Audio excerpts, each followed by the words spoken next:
Available on your radio dial at 560 AM and 98.5 FM, as well as around the world online at sports56whbq.com. Take us with you everywhere by downloading the Sports 56 app. And at home, just say, Alexa, play Sports 56.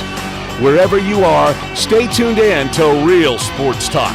Sports 56 and 98.5 FM. We are Sports 56, WHBQ Memphis, and W253DF Memphis, Flynn Broadcasting Stations. It's time for Sports Time on Sports 56 and 98.5 FM. The first hour of Sports Time is brought to you by Lexus of Memphis. Here are your hosts, Brett Stats Norsworthy and Bryant Dacus. Welcome into Sports Time. Bryant and Brett with you. Johnny Hill producing. It's a Friday. We're Sports Time. We're with you for the next 3 hours and plenty of things to get into. We're going to talk a lot of Masters today as we're into round two. A lot of guys starting to wrap up or at least get to the back nine on their second round, as it was an early morning for a lot of guys trying to finish their first round. And for some guys, finish your first round and turn right around, get maybe a 30-minute break before turning around and having to start your second round. So it's been a busy, busy day at the Masters. NBA wrapping up. Some Tiger news as well, Tiger basketball news as well. So plenty to get to today. But, Brett, how are you this afternoon? Brian, I'm doing well. 15 NBA games tonight. Wow. None tomorrow night and 15 on Sunday. I don't really understand the off day on Saturday, but hey, And then the curtain drops. That's right. And then for everybody that's not going to either the play-in or to the playoffs, and the Grizzlies aren't. We've known that for a long time, but games tonight and Sunday afternoon, and that will do it for this year.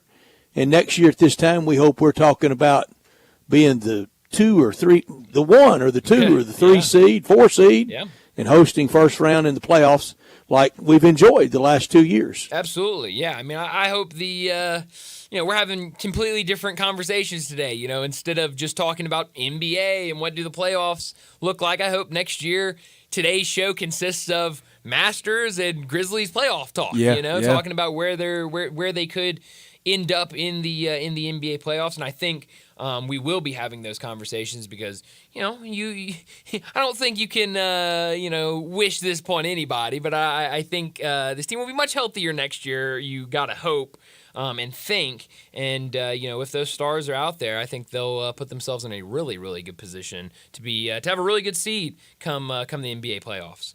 And will be a great story of out of a lot of controversy, really, starting really March of last year, and then injuries and the injury to Ja when he was getting back, and it looked like this season might end up even in the playoffs. I think that would have been a tough slog, but it certainly had more potential to it if he had been healthy than it ended up being. But this Masters Friday afternoon, we will talk a lot about it, and Tiger Woods has made the cut. I guarantee you, he's completed his round +1. That's well inside the cut line. So he will break the record of 24 consecutive made cuts at the Masters. But will he complete the weekend? Well, can he play another 10 holes? Because it was hard to watch. Yeah, and that's the $1 million question. I was talking to somebody this morning.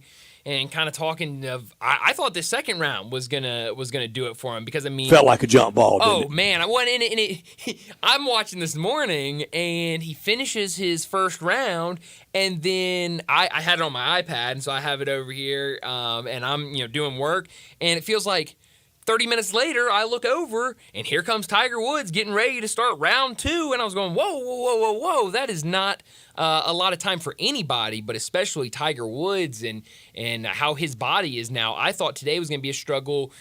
Those first couple of holes, he bogeyed back-to-back on 5-6, 4-5, and so I thought that might have done it there, and that was going to be the start, but really impressive round 2 for Tiger, I thought.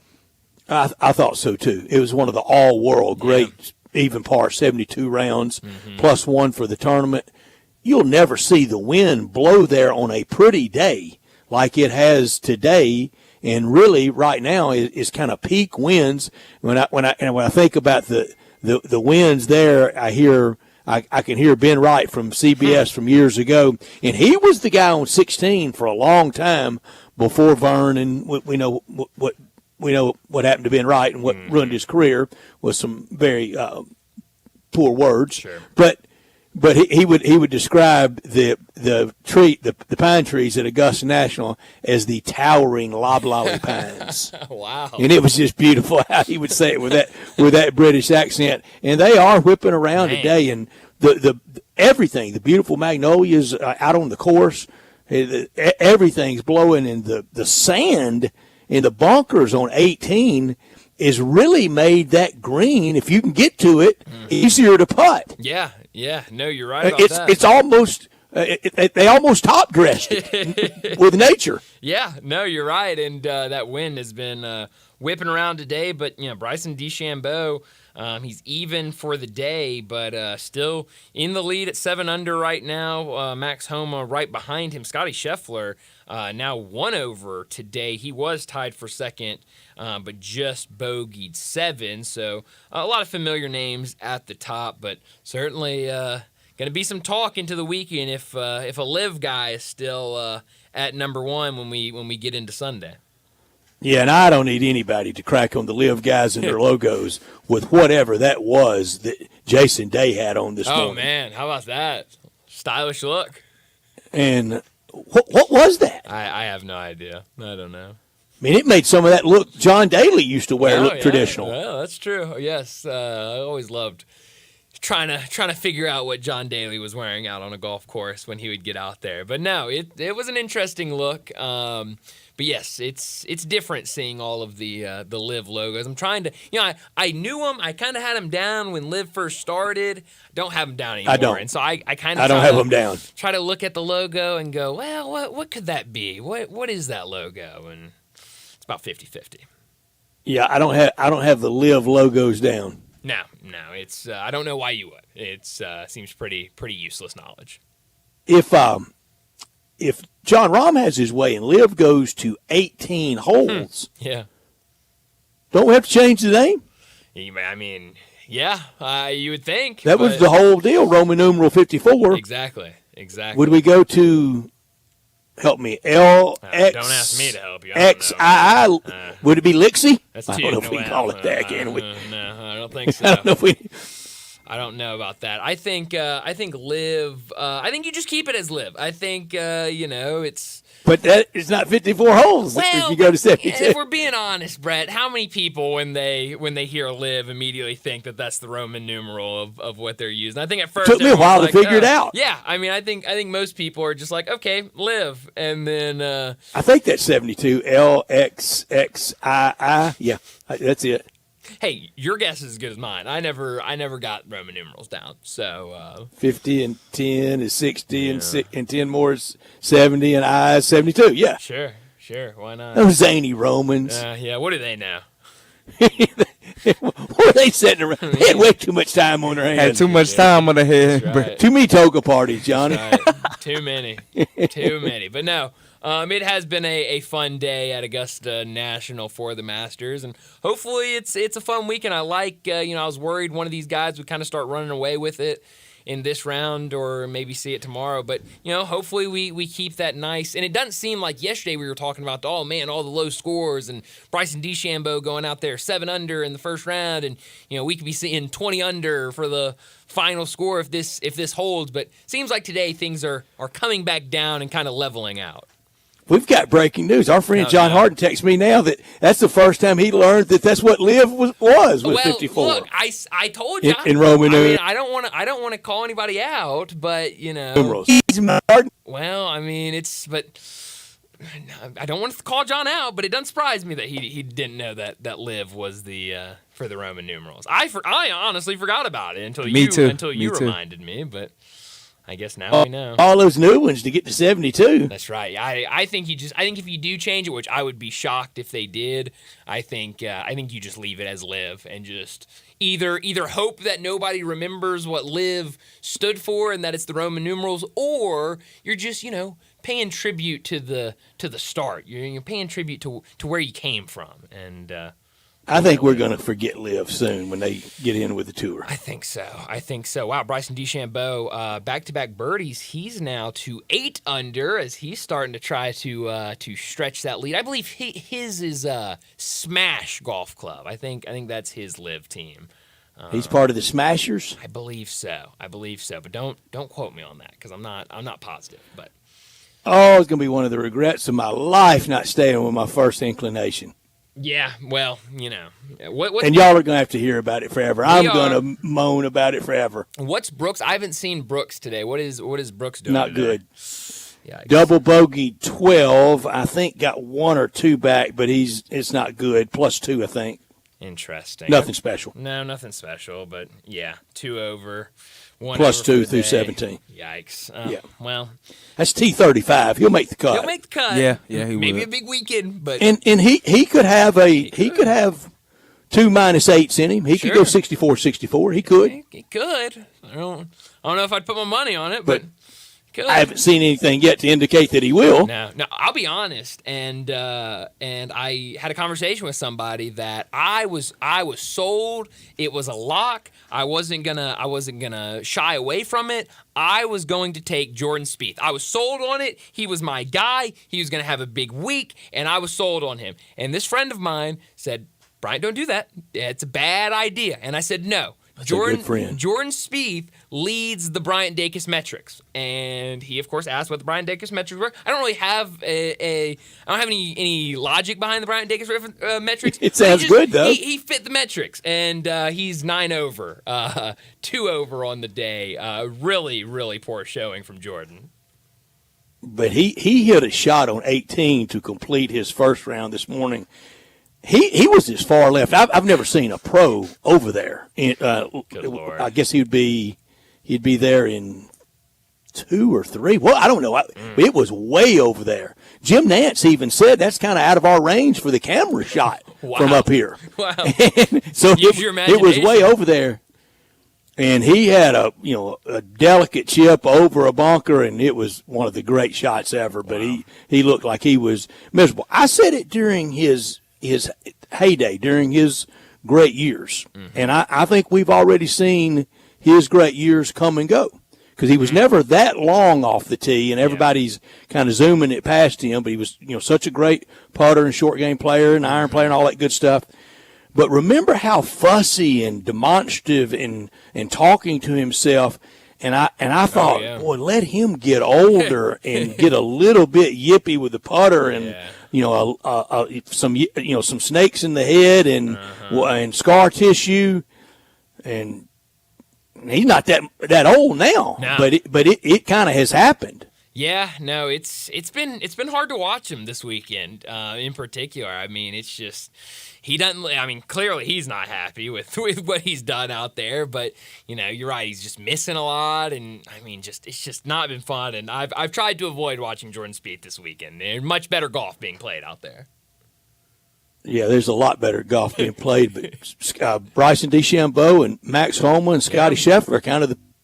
Yeah, no, they absolutely have been, and Max Homa has been looking good. He was in that same group as Tiger, so he's been playing well, and he's right up there towards the top of the leaderboards. We have a lot to get to today. Brett mentioned we'll be talking NBA a little bit later in the show. Grizzlies, 2 more games left in the regular season for them tonight at home against the Lakers, and then Sunday, nobody's playing tomorrow. Sunday, they'll wrap up the regular season at home against the Denver Nuggets. We're going to be giving away tickets throughout the show, a pair each hour we're going to be giving away for those games. We've got 1 pair for tonight's game against the Lakers, and then 2 pairs for Sunday against the Nuggets. So I'll let you know when we're going to be giving those away so that you can call in and hopefully be the winners for those as coming down the stretch. And hopefully, I hope, good crowds this weekend for both those games. Is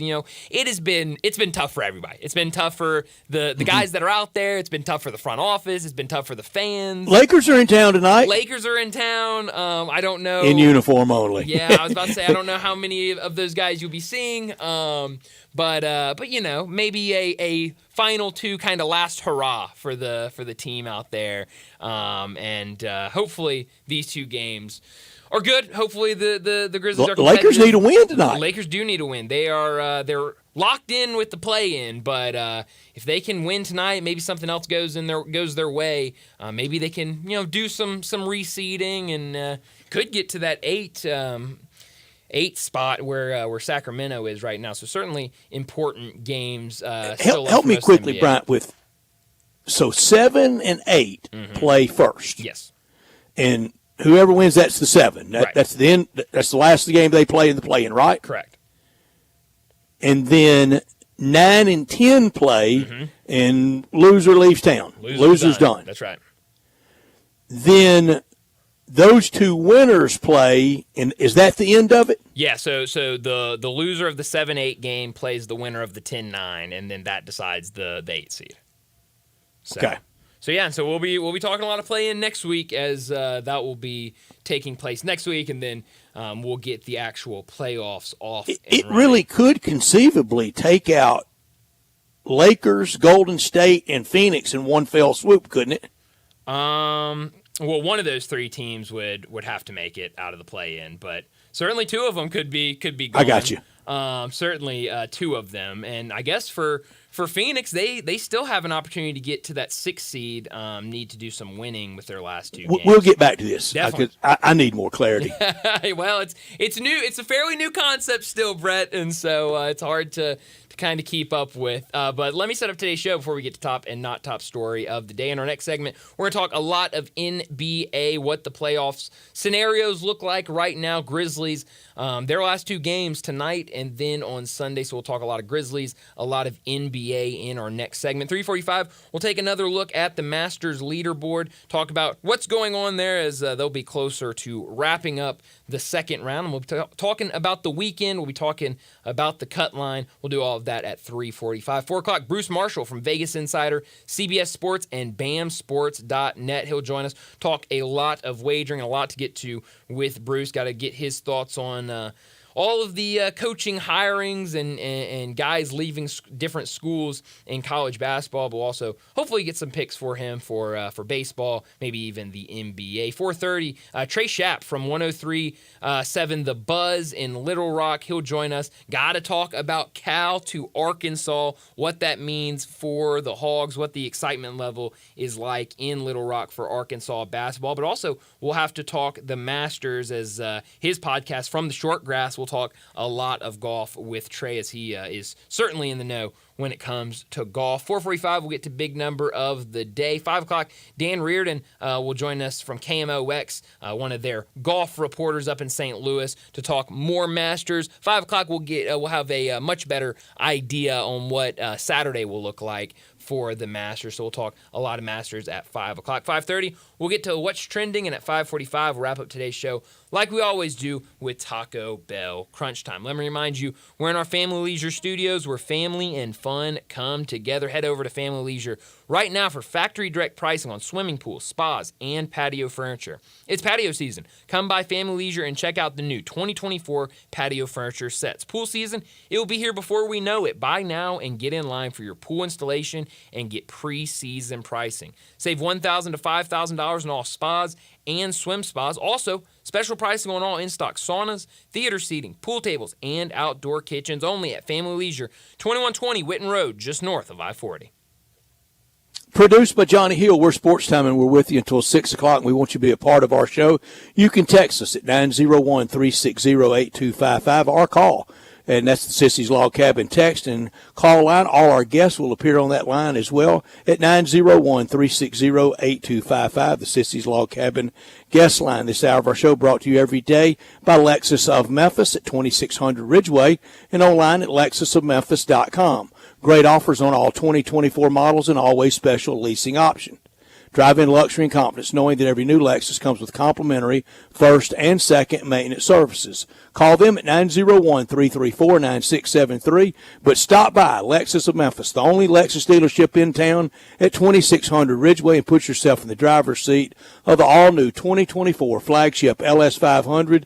You'll be driving in style. When you purchase a Lexus, you get top-of-the-line engineering and design, and they make for the luxury driving experience.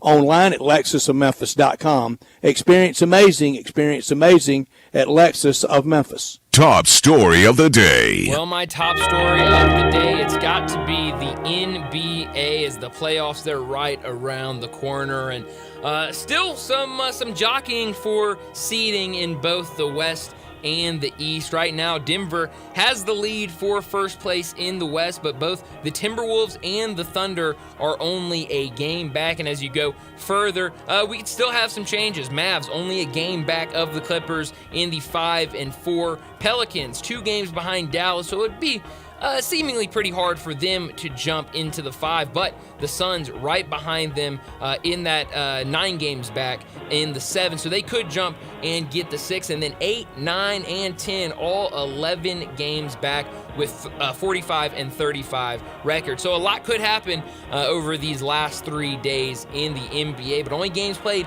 2 of those days, as everybody going tonight, everybody going on Sunday. And then the same over in the East. A lot of jockeying still could happen. Both 5 and 6 seeds, the Magic and the Pacers, both 16 games back, both only 1 game back of the Cavs, who sit in 4. So certainly some things could happen depending on results tonight and on Sunday. Do we collectively appreciate what Orlando's done? Yes, I do. I mean, I think we Good for do, you. but I don't know I don't, if... I don't know that I have. I'm glad y'all have. Yeah, I don't know that I have. Orlando's been really fun this year. They're a dangerous team. Yeah, they are. Sure are. If somebody underestimate them, they can really be a problem, I feel. Absolutely. They're young and they can move. They play defense. They sure could be. And one thing about being young, we've seen it with the Grizzlies is, they may not know any better, going into the playoffs. It's first time in a long time for them. That's My a great top story. Once again, coaching searches are really, really hard. Kentucky ends up with Mark Pope, number 41, I think that was his number, as head coach. Nobody had that. Mitch Barnhart will keep to the AD rule book and say it with a straight face that he was the only person we offered the job to, and the Big Blue Nation cult will squeal with pleasure and believe every word from their fearless leader. Mark Pope, this is really going to strain credulity that he was the only person we offered the job to. A place convinced it could get anyone, it ends up with Mark Pope, and he will be the first coach at Kentucky that I could find in a long time. I know Joe Hall started there and played there, I think, on the freshman team before transferring to Sewanee, but Mark Pope will be the first coach in a long time that finished as a player there on Kentucky varsity team. Adolph Rupp played at Kansas for Fog Allen with the assistant coach, James Naismith.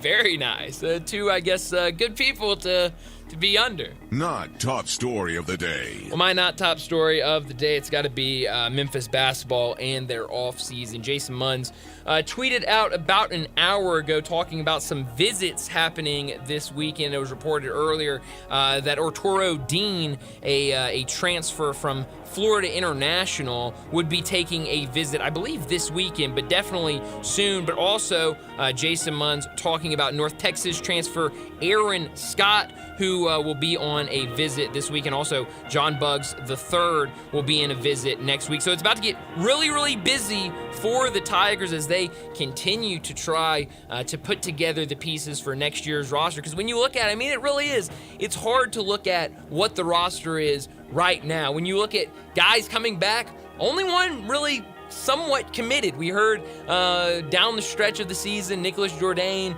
saying that his plan was to be back next year. And then you've got David Jones, who is kind of out there. It's up in the air. What is he going to do? Is he going to enter the draft? Is he going to return? Could he pull a late one and enter the transfer portal? But now you've added P.J. Haggerty. You've added Dane Danger to this roster. And so now real work has to begin. You've also got true freshman Jared Harris coming in. But it looks like a lot of visits this weekend, next weekend. And Penny Hardaway is usually pretty good when he gets guys on campus securing commitments. So hopefully we see the same this weekend. Brian, it's just where we are in college sports now, football and basketball. You know when we really know our roster? Opening day. Opening day. That's right. And you're getting ready to see it in college football.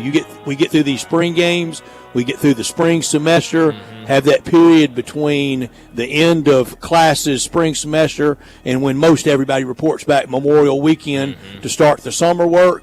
Rosters are going to turn over there. Sure. Yeah, it is. More than people can imagine. I don't care who you are out there. You name the team. You're going to lose somebody you wanted to keep. You might gain a couple that you want to get as well, but you're going to lose somebody that's going to sting a little bit, and you're going to want to blast them. You're going to want to get on them. You can't do it. Yep. If the portal swings your way, you can't just have it all one way. You can't be Portal King fans, and then when you lose one, dang, they're not loyal anymore, and want to rip on them. Yeah. What part of liberation and freedom did we collectively not all get? My not top story. Okay, it wasn't as hard today to watch as Tiger last year on Saturday in that cold. When I don't say this with any glee, when it was watching a crippled person. Yeah. Trying to play, and not just any person, but Tiger Woods, one of the, if not the great, one of the top two of all time. Today was rough. The wind was rough. He had a lot going on. You could see the knee brace through the trousers. You can see the medical shoes. You can see him rubbing down himself with icy hot. That's a sure sign you get old. Yeah. When you got to get everything to bend right with it. You could see the pain patches when he raised his shirt up in the small of his back. Yep. That's what it looks like at 48 for him to still try to be able to play, and it makes even more marvelous. Jack Nicklaus at 58. Yeah. T6 at 58. Crazy. It's still incredible. That may be the greatest Nicklaus record ever. No, you're absolutely right. That's incredible. And like you said, especially seeing kind of Tiger right now really struggling. Now, obviously, kind of different circumstances with what he's kind of gone through over the last couple of years. But Tiger can't go to a putt-putt course at 58. No, you're absolutely right about that. But, hey, he'll make it to the weekend, and we'll see what he can Now, do. I did say this about him tomorrow. today. I was talking to my brother while he was playing on 16, and I said, I think he could play 16 at Augusta National on his knees. Well, I wouldn't put it past him. I mean, he's got that one down. But that'll do it for top and not top story of the day. Let's go ahead and get to our first break. And when we come back, we'll talk a little bit about the Grizzlies as they've got 2 games remaining. Also, the NBA. We'll do that next on Sports Time.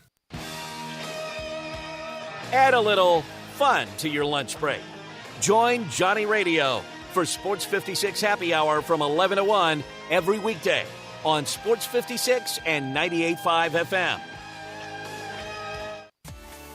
At Jason's Deli, when you're dining in or picking up curbside, you can expect wholesome food and no surprises, just delicious sandwiches, crisp salads, and quick quality meals made with the freshest ingredients and no artificial trans fats, MSG, high fructose corn syrup, or artificial colors and dyes. Around here, a lot of thought goes into what we put into our food and what we take out of it, because you're not just taking a bite, you're getting a taste of who we are. New items are constantly being created to expand our menu for all tastes and special diets with vegan and gluten-free options available. Convenience and on-time delivery you can count on. It's just a click away at jasonsdeli.com, so whether you need to feed 5 people or 5,000, the team at Jason's Deli, they have the credentials and the commitment to keep you satisfied. Freshness is nearby at Jason's Deli with locations at Ridgeway in the Park Place Center, Poplar and Highland, Germantown Road in Cordova, and on Goodman Road in Olive Branch. Jason's Deli. It's wholesome food and no surprises. Hi, this is Troy Fiveash, owner of Fiveash Roof Services. If you need a new roof for your home or business, we hope to hear from you and will work hard to earn your business. We are experts and certified in residential and commercial roofing, siding, and gutter installation. I have been serving the Memphis area for over 20 years, and now with 2 of my sons working with me, we plan to be here for years to come. So if you need a roof, please give us a call. On a personal note, what a great time it is to be a Memphis sports fan. With the Grizzlies and the Redbirds and 901 FC, not to mention Tigers football and basketball, it's going to be a fun year. Thanks to Coach Silverfield and Coach Hardaway and their staffs for their dedication to the student and athletes, the University of Memphis, the City of Memphis, and us fans. Five Ash Roof Services, a proud partner of the Memphis Tigers and the official roofer of the Tigers home team. Five Ash Roofing, fair, honest, and ethical. 367-0050 or memphisroofer.com. 367-0050 or memphisroofer.com. 5-Ash Roofing, it's what we do. We're here for you. Step up your wings game at East Coast Wings and Grill. With 60 wing flavors and 7 heat indexes, do you have what it takes to turn the heat on your wings up to insanity? East Coast Wings and Grill is family friendly with a large variety menu to satisfy the whole bunch. Sign up today for their loyalty program and taste the rewards. For every $1 you spend, you collect a point, earn 100 points, and receive a $5 reward. Next to Lowe's off Highway 64 in Bartlett, come try America's best wings at East Coast Wings and Grill. Are you aware? It's patio season. Family Leisure sure is. That's why they have factory direct pricing on swimming pools, spas, and even, yes, patio furniture. Yes, sir, it's indeed patio season. So come by Family Leisure and check out all the brand new 2024 patio furniture sets. And with patio season here, you know that pool season will be here before you even know it. So buy now to get in line for your pool installation and get pre-season pricing. Plus, you could save $1,000, $2,000, $3,000, even up to $5,000 on all spas and swim spas. Family Leisure has got special pricing on all in-stock saunas, theater seating, pool tables, and even outdoor kitchens. I love it when it's patio season because of all the fantastic deals that Family Leisure makes available just for you. Family Leisure, Whitten Road at I-40, where family and fun come together.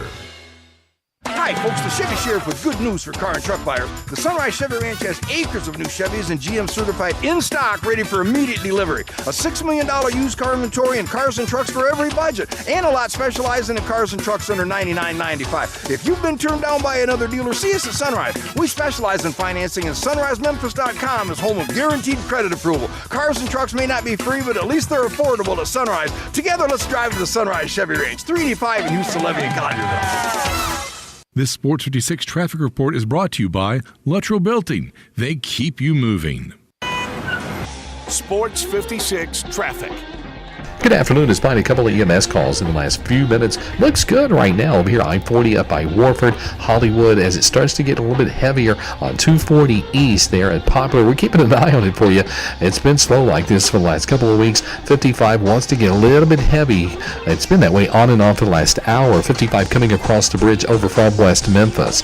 24/7 reliable crane and rigging services here in Memphis. It's Tomahawk Crane and Rigging. I'm Commander Chuck with your on-time traffic.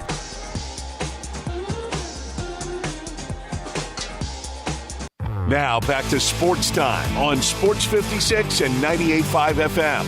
This hour is brought to you by Lexus of Memphis. Here are your hosts, Brett Stats Norsworthy and Bryant Dacus.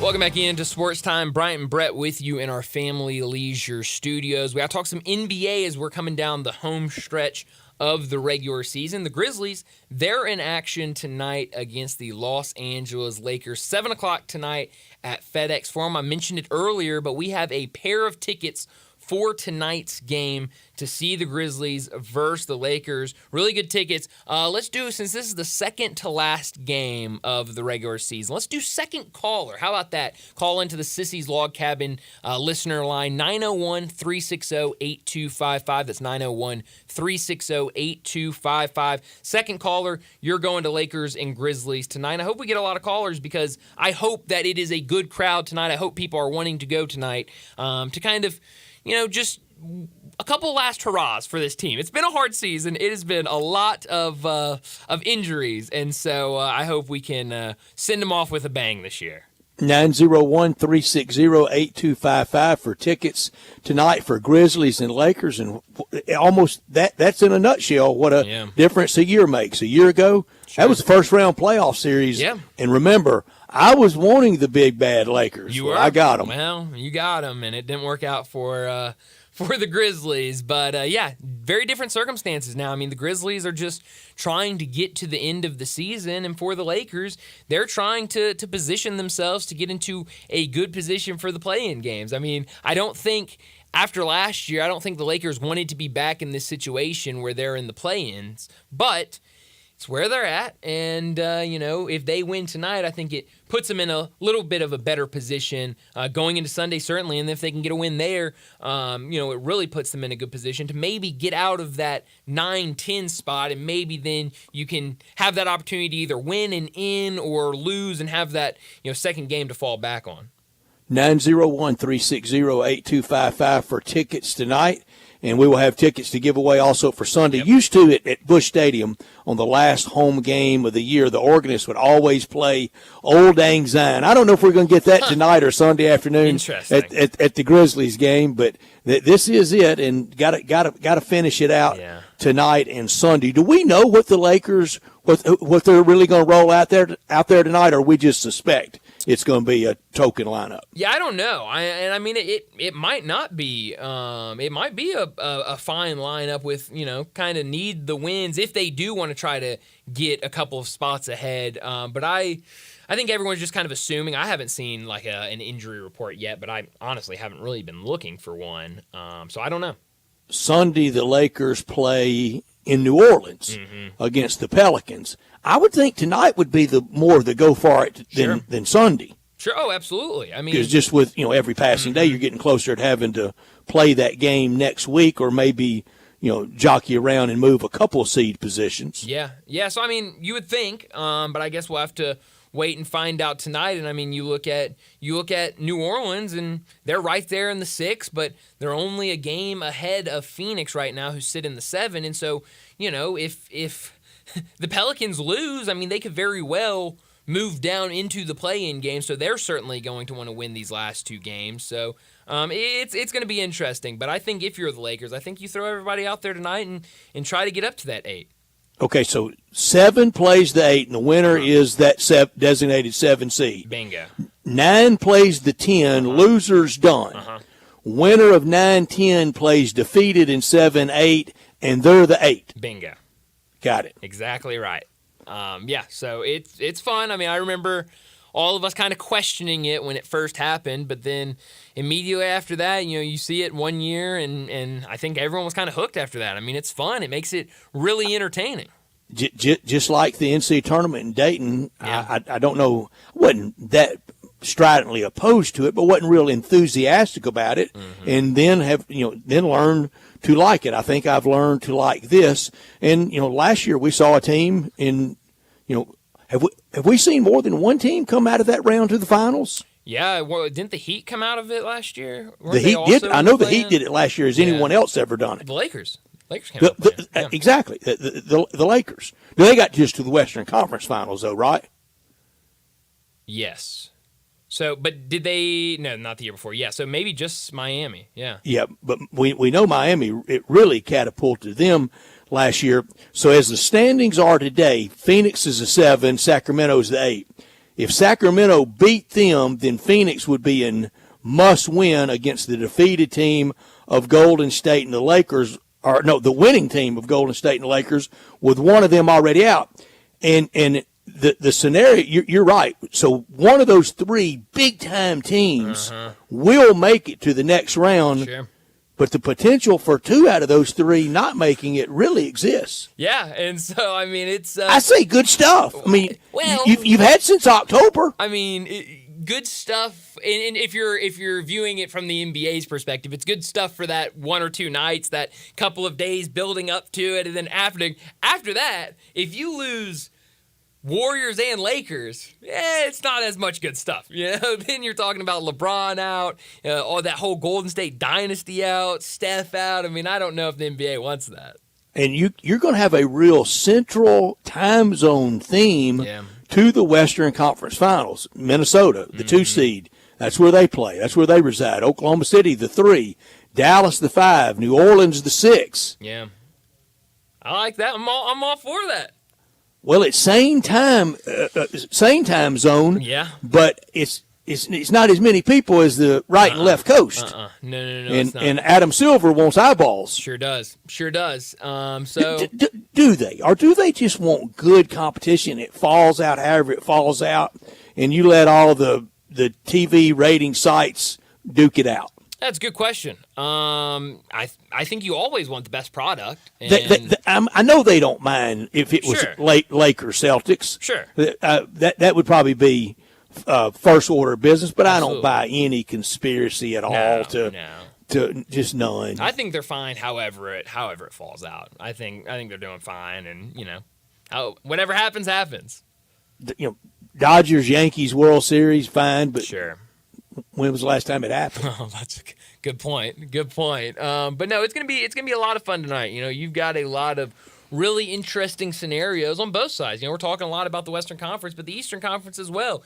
You've got the Knicks only a game behind the Bucks, and now Giannis is out for at least the rest of the regular season, so that makes that interesting. Cavs only a game behind them, and then you've got both Orlando and Indiana a game behind them. So I mean, a lot could happen, even though there's only 2 more nights of games. A lot of stuff can happen. Now, we know the NBA media will make a lot out of the Knicks. Sure. Sitting right there in the biggest media market or media, kind of how white hot it stays all the time with the coverage. So that's okay. If the Knicks are in it, I don't think they make any noise. Yeah. I think they could, but it's going to be tough. I think honestly, in the East, I mean, who wants to play it for second? Yeah, who wants to play the Celtics? I mean, it's going to be really hard. I think what's going to be fun to watch, and only a game out of 6, so could stay out of the play-in. Would have to have things go right. But 76ers, now that they've got Joel Embiid back, I mean, you saw them up around 2nd, 3rd, 4th when Joel was healthy. Then he gets injured. He's out for a long time, and they slip all the way down to the play-ins. They've been playing really well. They've won 6 straight games. They're going to be a fun team to keep an eye on when we get to the playoffs. Yeah, I don't know that I trust them, regardless who's coaching them. I don't know if Doc. No, I don't care who's coach. I don't any combination of them. I don't think they have enough. Yeah, I mean they're kind of in that situation of kind of the show me. I mean, it feels like we've been here enough times, especially when they had James Harden, of, okay, this team is built to go for it. They're built to make that deep run. And it seems like they've really struggled to do so. So I think that's a good point of show me, don't tell me. Yeah, the weekend is here, and we have a lot of great places you can enjoy the weekend and watch the games and enjoy the weekend at either location for the commissary, the new Collierville commissary at Houston, Levy, and Poplar, or the original, the mainstay where it all began in the early 80s in Germantown. Perfect for a big group, perfect for you to get out and enjoy the weekend with family and friends. Memphis-style barbecue and ribs done the slow-cooked Memphis way. If you're craving an easier way to order, you can do it quite simply by texting commissary to 33733, and they'll bring it right out to you. Start that barbecue feast with appetizers like the cheese plate or the tamales, the smoked chicken wings. All those could be the entree. But you got to pace yourself. You got to nibble on a little bit of all of it, and then you get to the barbecue nachos, a staple of sports now, invented and created by Walker Taylor and his team in the early 80s. Dig into the ribs or the shoulder, chopped or pulled on a plate, on a sandwich with all the great sides, slaw, beans, deviled eggs, bread, and you can even order it by the pound or a 6-pack or an 8-pack or a 12-pack. The salads are delicious. I've talked often about, I know it's heresy to go to great barbecue places and order the cheeseburger, but they've got a great cheeseburger at both commissary locations. The new Collierville commissary at Houston, Levy, and Poplar, or the original in Germantown. I just feel terrible when I go to a great barbecue place and get a cheeseburger. And then the dessert. Save room for the lemon icebox pie, the strawberry cake, the banana pudding. Here's the number, 901-754-5540. Go online. It's easier that way at commissarybbq.com. In Collierville and Germantown, the party areas, orders to go, catering, tailgating. I know a lot of golf scrambles and events getting ready to begin with this great weather and golf season here. And the commissary will be They will be catering a lot of those events. 901-754-5540 or online at commissarybbq.com. Let's go ahead and get to a break. The Masters, they're continuing to play on in round 2 as we're getting closer and a better idea of what the cut line will be, what guys are making the cut, what guys are missing the cut. So let's get to a break, and when we come back, we'll give you a Masters leaderboard update. Join the voice of the Tigers, Dave Woloshin, for Wolo and Friends. Weekday mornings from 10 to 11 here on Sports 56 and 98.5 FM. Simple, smooth, and every sip as easy as the last. Tito's handmade vodka tastes just as good with tap water as it does with your favorite mixer. Back in the day, Tito distilled, hand-bottled, taste-tested, sent to a few friends, then taste-tested again to give you the finest juice around. No frills, no flavors, no fancy labels, just the good stuff. Just Tito's. For recipes, videos, and more, visit Tito'sVodka.com. Distilled and bottled in Austin, Texas, 40% alcohol by volume, namely 80 proof, crafted to be savored responsibly. Make your next grill your last with the Big Green Egg at East Memphis Ace. Smoke, bake, roast, sear, and grill, all with a lifetime warranty. Ready to cook in only 15 minutes with cook temperatures below 200, above 700, and anywhere in between. Change your at-home cooking experience for life with our unmatched, authentic wood-fired grill flavor that has our customers raving. Get your Big Green Egg and all our accessories at East Memphis Ace on the corner of South White Station and Quince Road.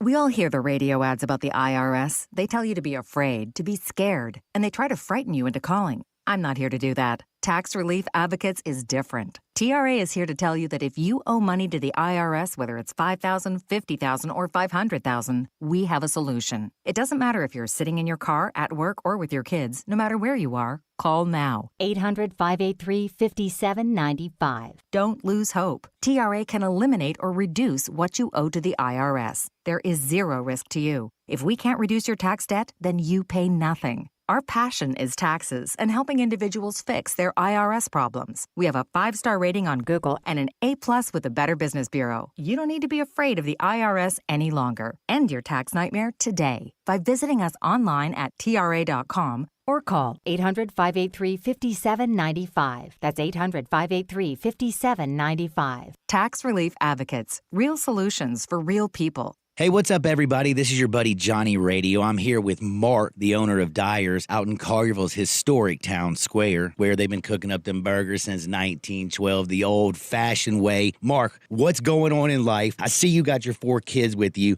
What do they love about Dyer's? Man, they love everything about Dyer's. They love all the great food that we serve, and they really like eating our good food and watching some of their favorite sports. Braden, what do you like at Dyer's? I like a bacon burger with fries, a milkshake, and with a Tigers game in the background. Carter, who's your favorite football team? The Carolina Panthers, and just with some macaroni with that sounds amazing. My man Beckham, what's your favorite food over at Dyer's? We like the double cheeseburgers. Kinley, what is your favorite dish over at Dyer's? Daddy's cheeseburgers and the Dallas Cowboys game in the background. Just remember, everybody, bring your family, bring your friends, bring your team out and eat at our place. So head on over to Dyer's in Collierville's historic town square. Grizz Nation, don't miss the Grizzlies' last regular season home game. Win tickets to see the Grizzlies versus the Nuggets April 14th at 2:30 p.m. for fan appreciation. All fans will receive a Grizzlies poster and have the chance to win Grizz gear and more every hour on the hour, courtesy of the Memphis Grizzlies and Sports 56. Now back to Sports Time on Sports 56 and 98.5 FM. This hour is brought to you by Lexus of Memphis. Here are your hosts, Brett Stats Norsworthy and Bryant Dacus.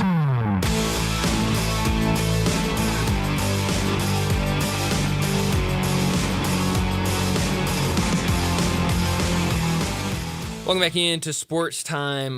Brian and Brett with you in our Family Leisure Studios. I mentioned in our earlier segment we were giving away Grizzly tickets all afternoon. We've just given away our first pair of tickets for tonight's game. Ethan Evans, thanks so much for listening and thanks for calling in for those tickets. Here's our winner Way to go, for the Ethan. game tonight. So he'll Thank be you for going listening. to see the Grizzlies versus the Lakers tonight. But keep listening. If you didn't win those tickets for tonight's game, we've got 2 pairs of tickets that will be given away. We'll give out one in our 4 o'clock hour, another pair in our 5 o'clock hour for the game Sunday, the season finale against the Denver Nuggets.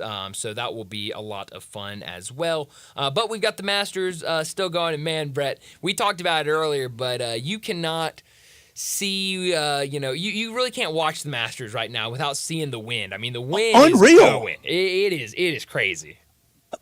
got to be getting close to suspending play over wind, aren't they? I mean, you would think. I mean, because it's really whipping out there, and they're going to do everything they can to get this round in today. Boy, I'd be windburn. Man, I'm I might right get there with a you. touch of it just watching here on TV. It's blowing so hard. Man, that wind is blowing, Brett. Yeah. It is blowing. Keeps. Yeah, gusts of 43 miles an hour.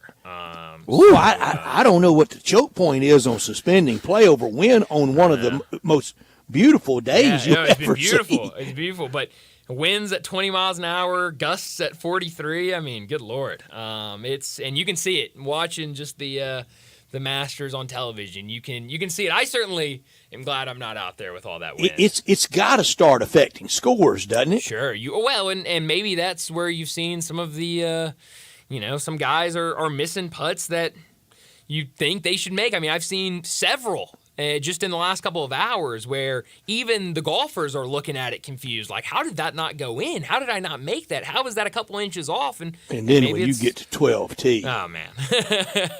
Diabolical. Yeah, it's over. It's over. So, maybe it is playing a role. Maybe we'll see it play more of a role as we continue to go through the second round. Bryson DeChambeau, nothing's really changed at the top. He's still leading at 7 under, even through the day. Max Homa and Scotty Scheffler both T2 right now at 6 under. Homa, he's done with his round. DeChambeau's through 15. Scotty Scheffler only through 9 right now, so he still has a lot of golf to play. Maybe we see him finish the day in the lead today. Are you at the Score app? I'm at the Masters app. And it's that real time at the Masters app. It's certainly faster than the actual PGA app. PGA Tour app is useless. It's slow. It's very slow.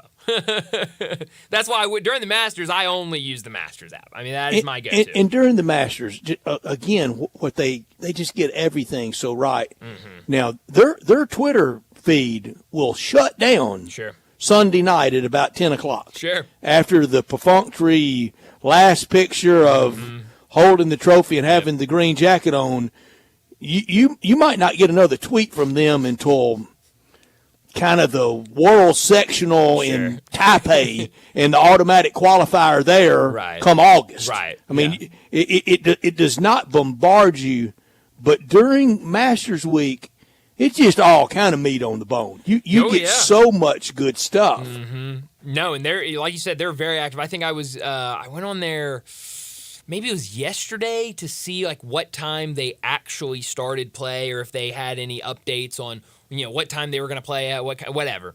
And like I had to scroll through like a ton of posts just to get that update that they put out at like 7 o'clock in the morning. So yes, they are very active this week and for good reason. Like everything else. So good. Oh, I mean, it's unbelievable. And Brian, really, my first foray into watching on my phone of anything. Really? Yeah, today when there was no shot, it was no play on ESPN after they finished the second round, then they had to get away. Sure.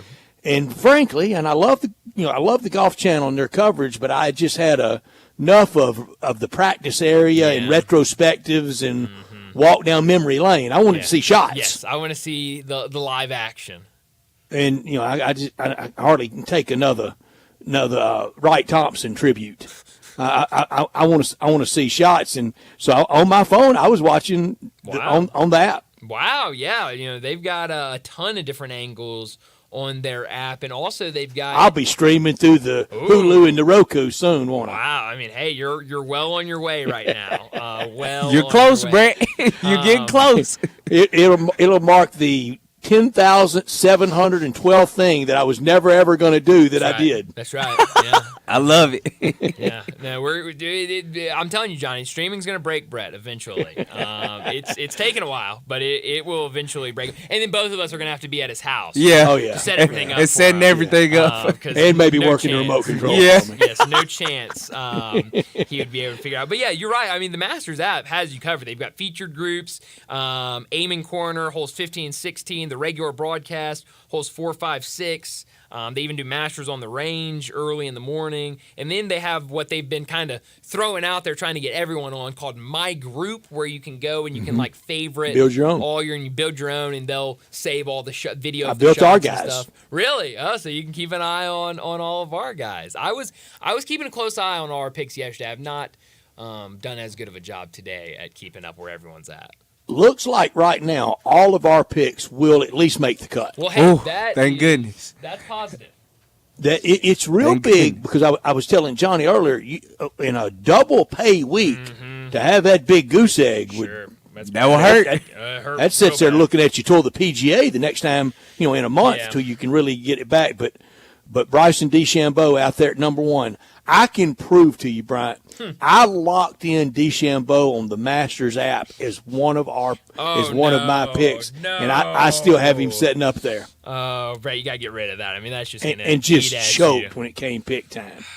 What happened? I mean, just couldn't do it. Well, I love Koepka, and look what I did to myself. I know John would have taken him. Because John was irritated that I snagged him. Yeah, he was. So that he would have him instead of Zalatoris, and Zalatoris is playing better. And Zalatoris is playing really well. Even right now, he's played 10 today, plus 2 for the round today. But I think these scores are getting ready to bloom. Tiger Woods sitting there at T25. Yeah. You could see by the end of the day him just creep up a little bit with every passing hour, and by the end of the day, that could be top 16 or 17. Could be, and that would be that'd be big. Massive. That'd be big. I mean, if he could get all the way up there, that would be really, really big. I just checked. I just dawned on me. I haven't checked on my guy Matt Fitzpatrick all day. How he doing? He's doing well. He's T8 right now at 2 under. So, okay, well, that's real good. Got to stay there though. Yeah, and that's what's going. That's what's going to be hard because he's getting ready to play 12 in a little bit. Yeah. The cut line, it's low 50 and ties. So right now that would be 52 people making the cut. That's a really small weekend field. That would be great for them because everybody could really enjoy the viewing of the ones that make it, and that's plus 4. That's going to move around too, though. Sure. No, absolutely. And boy, there's a bunch at plus 6. Yes. There are. So, and then you've got who I was going to pick, Jordan Spieth, way down there at 9 over. So, in the spirit of full disclosure, I was really close to being scared off of DeChambeau and Koepka. Oh, wow. And taking Dustin Johnson. Wow. I haven't even. Plus 13. You're kidding. 87th out of 89, and already popping the trunk to head to his father-in-law's Gulfstream. Yeah. To Wayne Gretzky, to Air Force Gretzky. Air Force Gretzky. I love that. Wow. I was about to say, that's one guy I've not checked in on this week, is Dustin Johnson. And I guess he got paid by Liv and shut it down, didn't he? Absolutely. just make sure they have the right address and account number. If anybody is the guy that's going to say, I just did it for the money, and then literally showed I just did it for the money, it's Dustin Johnson. I mean, he's just out there. Yeah, okay. Already was in good shape for. He's going to be a Hall of Famer. Absolutely. And your dad's the king of a country. Or your father-in-law, rather. Right. So, hey, I mean, that's a good life to live, I guess. But not a good weekend for him at the Masters. Well, we'll continue to update you on the Masters over the next 2 hours. But we need to get to a break, wrap up this hour, and when we come back, we're talking wagering with Bruce Marshall.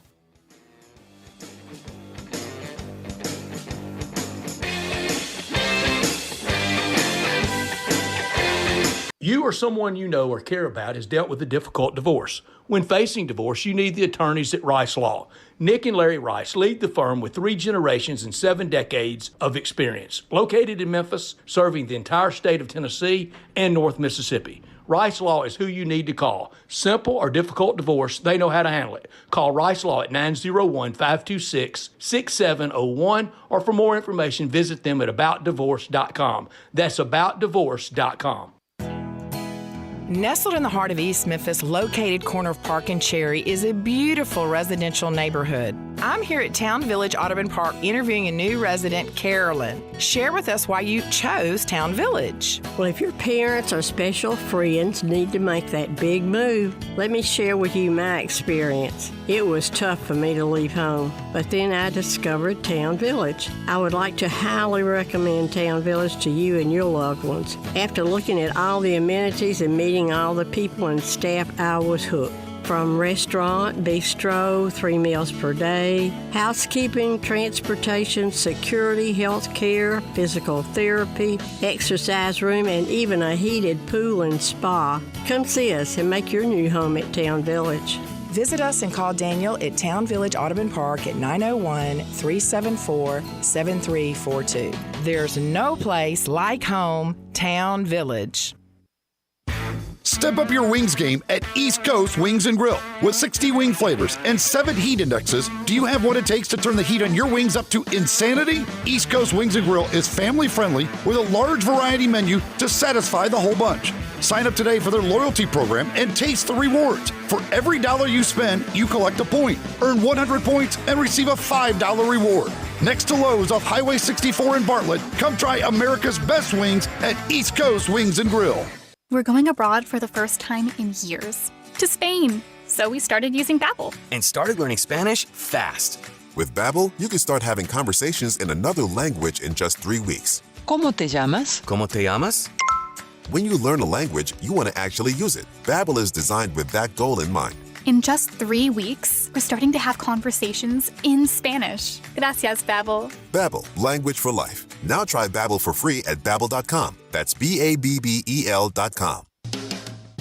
Is your home screaming for an upgrade? Listen closely because Choate's Air Conditioning, Heating, and Plumbing is about to make your day. First up, say goodbye to cold showers and hello to endless hot water with our tankless water heater upgrade. Not only does it save space and energy, but it also keeps the hot water flowing exactly when you need it. And here's the kicker. Switch from your old tank to a sleek, efficient tankless water heater now, and Choates will hand you a $500 credit. Yep, you heard that right. $500 back in your pocket. But wait, there's more. Clogged drains are a hassle no homeowner wants to deal with. With Choate's special offer, get your drains cleared for just $93 or it's absolutely free. That's our guarantee to make it drain or you don't pay a dime. So why wait? Call Choates today at 347-8086 or visit us online at choateshvac.com. And remember, Choates, let our family serve your family.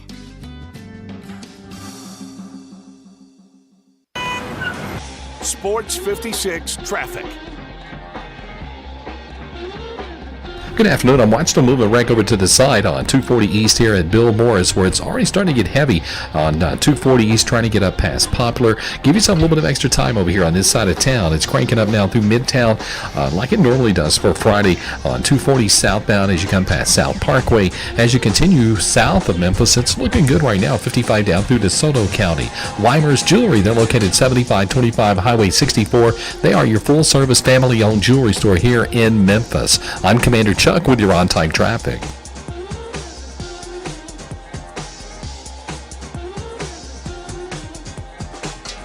We are Sports 56, WHBQ Memphis, and W253DF Memphis. Flynn Broadcasting Stations.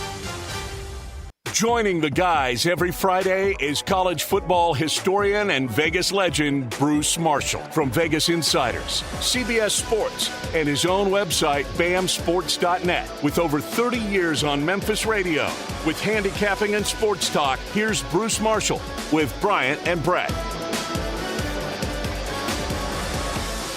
Bruce Marshall joins us now from Vegas Insider, CBS Sports, and BAMSports.net. He's with us on the Sissy's Log Cabin guest line. Bruce, thanks so much for joining us. And I got to start off with the wild week it's been in college basketball. John Calipari, now the head coach for the Arkansas Razorbacks. What have you made of that story? Well, it came out of left field. Sure I didn't think that's where that was going, but the more we looked at it, I guess it sort of made a little sense there. But I mean, a few things had to happen there. I think Calipari, we know that he was under increasing fire in Lexington, and But something, happened there in the last week there, which made him think Arkansas was going to be a better landing spot for him. Maybe it was the fellow, Mr. Tyson Foods, might have helped him out there a little bit, and that helped him change his mind. But you can understand that because you get to reset the contract clock. There's one more here for Calipari to do that, so he's going to work under a little less pressure than he had at Kentucky. So even though I didn't see it, when you thought about it more, it didn't surprise me as much, but that wasn't until it happened. What did surprise me was that it took Kentucky a lot longer. Not that it took that long, because they were going lickety-split there once Calipari actually left, but so many guys kept turning Kentucky down. And they had to get pretty far down the list before finally guys could say yes. And Mark Pope, he is a Kentucky guy, and his BYU teams have been kind of entertaining, and they haven't really won big. But I think that was sort of the parallel story here, is that it took a while for Kentucky to find the replacement, and for a job that they still regard as one of the tops in college hoops, to have so many guys say no.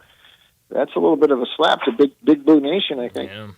And in that football-mad Commonwealth next year, Louisville, U of L, and Big Blue, both with new coaches. That's right.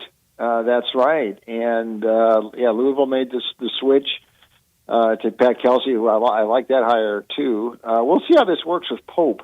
Not every hire at Kentucky. Well, Joe B came right off the staff of Rupp. Eddie Sutton was pretty well established. Billy Gillespie was one who wasn't necessarily that established. So that's what this sort of reminds me of with Pope, although Pope doesn't have some of the other things that associate with Gillespie. We'll see how this works. Like I said, his teams were very entertaining at BYU, and they were before that at Utah Valley. This I don't think he was a default choice for Kentucky. I think that's for sure, and probably wasn't the guy that all those Wildcat fans were thinking about. Bruce, it just really highlights again for even Kentucky.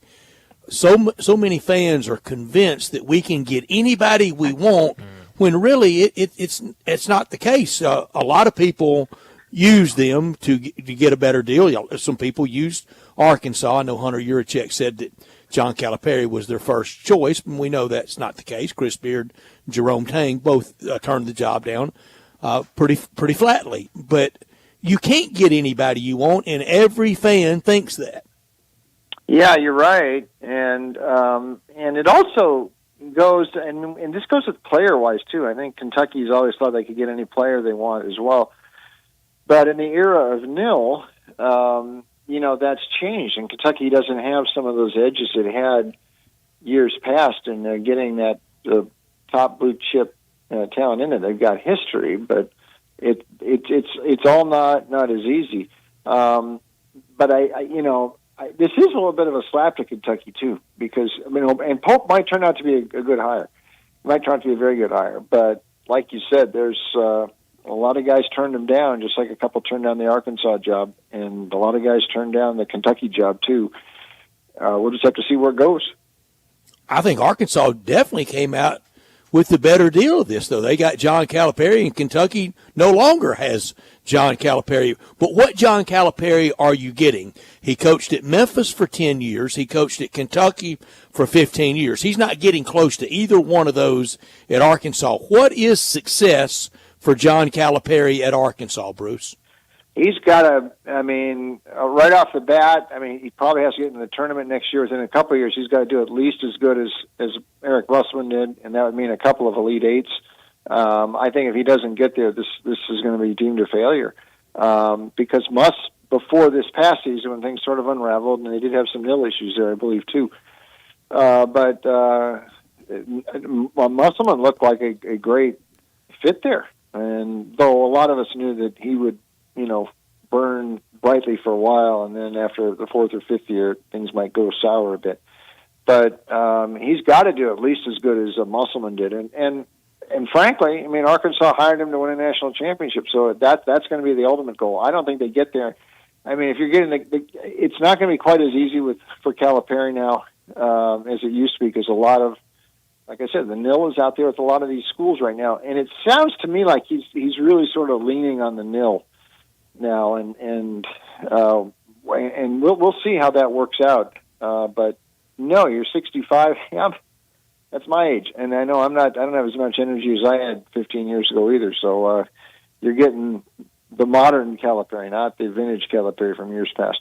And Bruce, what is the ultimate? What's success for Mark Pope at Kentucky? He's got to get to the Final Four, and I know Calipari only did it once. Only won it once. That's only won it once. Yeah, he got there. He did get there more than that, but he only won it once. But he's got to at least get there, and eventually he's got to win it. I mean, that's going to be deemed not a successful hire. So maybe he doesn't have to do it next year, but man, they got to contend pretty quick, because they gave Calipari did come in there with some credentials, and he did start them winning rather quickly. But Kentucky, they don't sit around. If you're not winning quick, he's going to start feeling heat pretty quickly. So at some point, Final Four, and then win it within a couple of years, or they're going to get real antsy. Yeah, that first year he got to the Elite Eight and got beat by Pittsnogle in West Virginia with Beeline as coach, right? Yeah, that's right. And Cal did. I mean, early on there with the Boogie and the John Wall team. I mean, they got good pretty quick. So he did hit the ground running there, and I would think that's what Kentucky fans are expecting. I don't know if they're going to get that. And we'll see how this nil. I mean, the portal has already taken a big bite out of Kentucky, and whatever that roster is going to look like next fall. Right now, it is very hard to project it. There's a lot of unknowns as we move forward. You mentioned that if Mark Pope doesn't kind of make these runs in the tournament and kind of doing something in the next couple of years, there's going to be a lot of fans that get antsy, a lot of people getting antsy with Kentucky, and it seems like some fans are already antsy. It did not seem like this was a super popular hire because of the names that were out there, like Dan Hurley and Jay Wright, the biggest of the big names. How much time does Mark Pope get? Because I think a lot of people have already been talking, the way he recruits, he's not going after 4 and 5 stars. He's going after more fit guys, and we've seen his teams look fun offensively but kind of struggle at times. Realistically, how much time does he get at Kentucky if he doesn't make a early run before some people start questioning if they should make a change at the job? Oh, I think they're already starting on that. I mean, he's got this year, and they got to be good this next year. Now, in Pope's defense, I mean, he's going to be able to go out. Now he's Kentucky. He's not BYU or Utah Valley. BYU has always been able to get some select guys, sure, but not that high level. So Pope can kind of make an adjustment with that. But, he's got to win. And the other thing, too, I think a lot of Kentucky people might be thinking, there is the Kentucky connection with him. But at this point, I'm not sure. That may have ended up helping Pope in the end. I'm sure it did, the fact he played there. But I don't think Kentucky people, care that much right now about that. At one point, maybe they did. But the guys who have won there, whether it be Tubby or Pitino or Calipari, they came in from elsewhere. They just want to win. I mean, they'd like it if it was one of their own guys. Yeah. I mean, if that's all it took, and one of their own guys, they would have hired John Pelfrey a long time ago. He was as blue as anybody, but they never went that direction. They seem to have done that here, but they just want to win. They don't care who it is. Yeah, there's a reason why they never hired Travis Ford to be head coach. Yes, that's true. Bruce Marshall with us from Vegas Insider, BamSports.net, and CBS Sports. And Bruce, we talked about it yesterday, and it's almost impossible to talk about the late O.J. Simpson in a football context. But you have a really unique perspective growing up in Los Angeles, not far from the Coliseum when he was American sports' biggest star at USC and back-to-back Heisman Trophy runs, lost out to Gary Beeman in 67, but won it in 68. I want your thoughts on the passing of O.J. Simpson, the football player.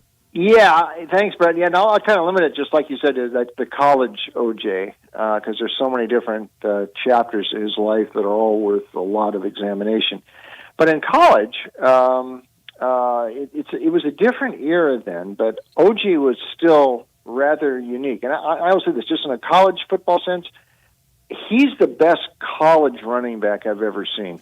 Very slightly over Tony Dorsett, but OJ, I think, is the best college running back I've seen. Most exciting was Joe Washington, I think, but OJ was probably the best. And people forget that this is a world-class sprinter.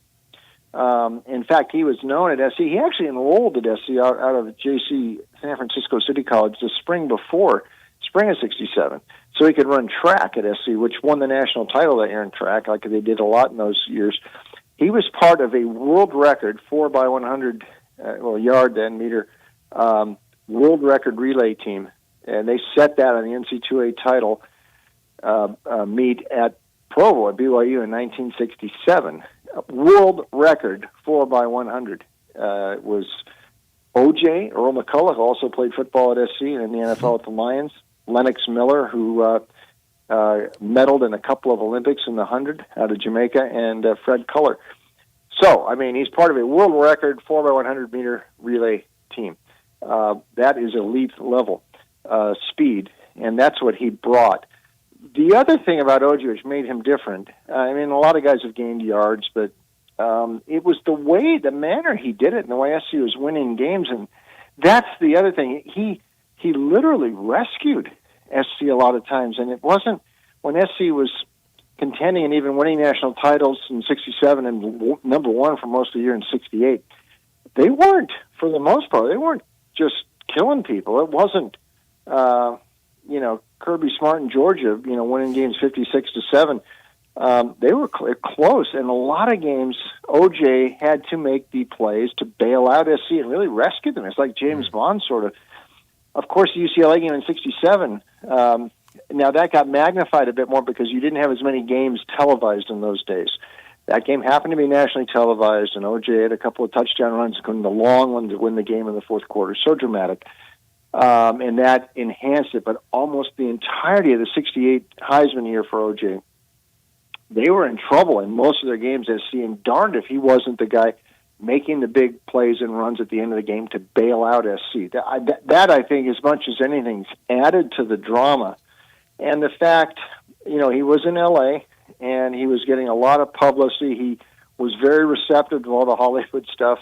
Bob Hope ran a special, and I'm not talking about naming, running off the All-American team. Bob Hope made him. Yeah, they actually had one of the Bob Hope special at the LA Sports Arena. It was sort of like the OJ special, and they had done it at UCLA back then too. But he was such a media star already, but part of it, I think, is because there was a dramatic element to his college performance, and Archie Griffin didn't have that, Earl Campbell didn't have that, Dorsett didn't really have that, but OJ really did, because the games were so close in the way I could chapter and verse the '68 season. I can tell you how many times SC was in trouble and OJ bailed him out that year. So that, I think, enhanced him, and that made him sort of a star combined with everything else before he even got to the NFL. And the Hollywood stuff, I don't know if you remember that show, Medical Center, with Chad Everett. OJ's rookie year with the Bills, he was a featured guest. He had a guest starring role in an episode early that season. So, he was already a media TV guy, along with football. At 23. At the start of his career. Yeah, at 23. Bruce Marshall with us. Bruce, help me. That '68 year, they played Ohio State in the Rose Bowl. Did they win or lose that game? They lost. But he scored on the first play of the game, didn't he? Well, he scored in the first half, though. He had an 80-yard run. Although that did not end up being a great game. He fumbled. He threw an option pass for an interception. So that was not a great game for OJ. In fact, his college career ended a little bit of fizzled out a bit because Notre Dame slowed him down the last regular season game and tied SC. But he had already been so far ahead in the Heisman race. And then the Rose Bowl, Ohio State beat them. SC had a 10-0 lead. Won by the largest margin. Wow. Yeah, 27 to he beat Leroy Keys in a large margin. That was the other thing. That season, it looked like it would be. They built up this OJ Leroy Keys thing, and then Ohio State emerged in the Big Ten.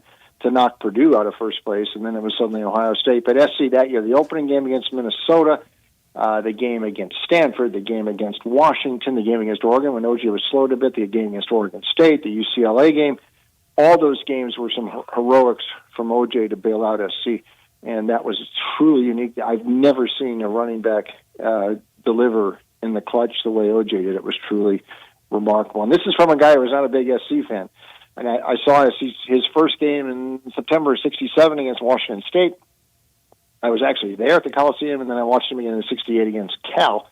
So I actually saw him, and I wasn't a big SC fan, but I knew I was watching something special.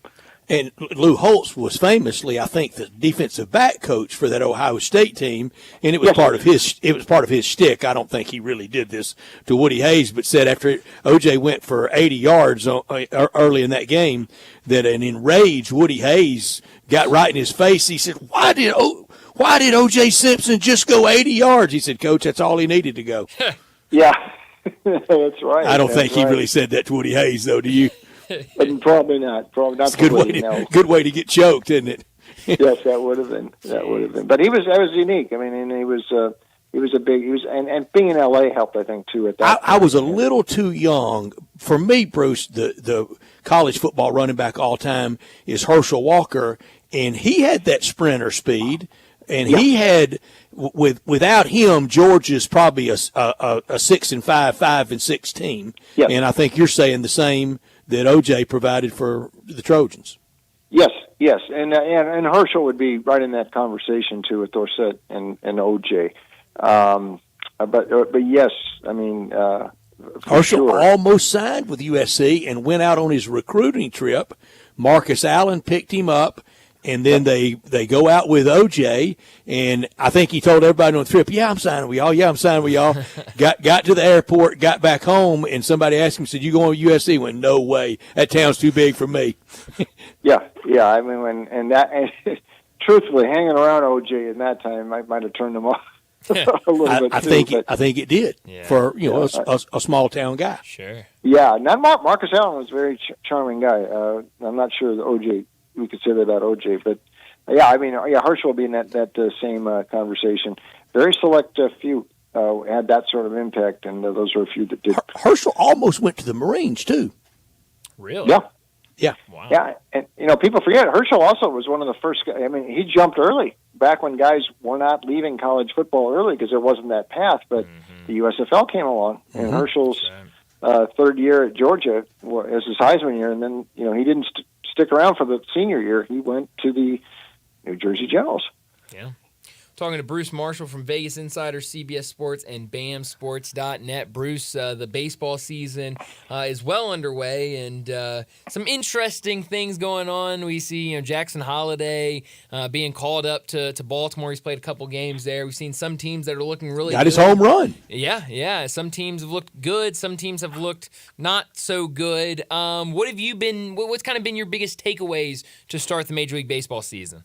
Yeah, well, I mean, Holliday looks like he belongs. Yeah. I mean, with his dad being part. I mean, he was born in the big leagues. Mm-hmm. Yes, yeah, it looks like this fits for him. A couple of things surprised me. Actually, Kansas City's really surprised me early on. Some of that pitching they're getting. Brady Singer has been outstanding. They've won 7 in a row. Just swept out the Astros. I know it's early, but pitching is something that it can be very fleeting. But if the Royals can sustain that, they might have a shot. And this is a team that has been way down the last few years. But all of a sudden, the Royals are kind of interesting. Pittsburgh has looked interesting. They've lost 2 in a row, but they've started off pretty fast. They did last year, too, and then they started to taper off. But I think you can kind of see some of the building blocks there in Pittsburgh that they look like they're a little better. And I've been kind of surprised at the A's, too. They have not been as bad as I thought.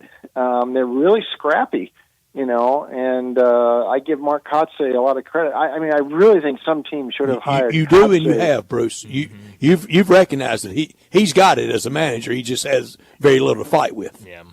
Yes, and somebody at some point. I mean, I really thought the Giants. Now they pulled Bob Melvin in, but I thought they would have been well advised to pull Kotsay into. He will end up somewhere else, but they're fighting pretty well. So I mean, the A's haven't been. I think that's sort of been the theme.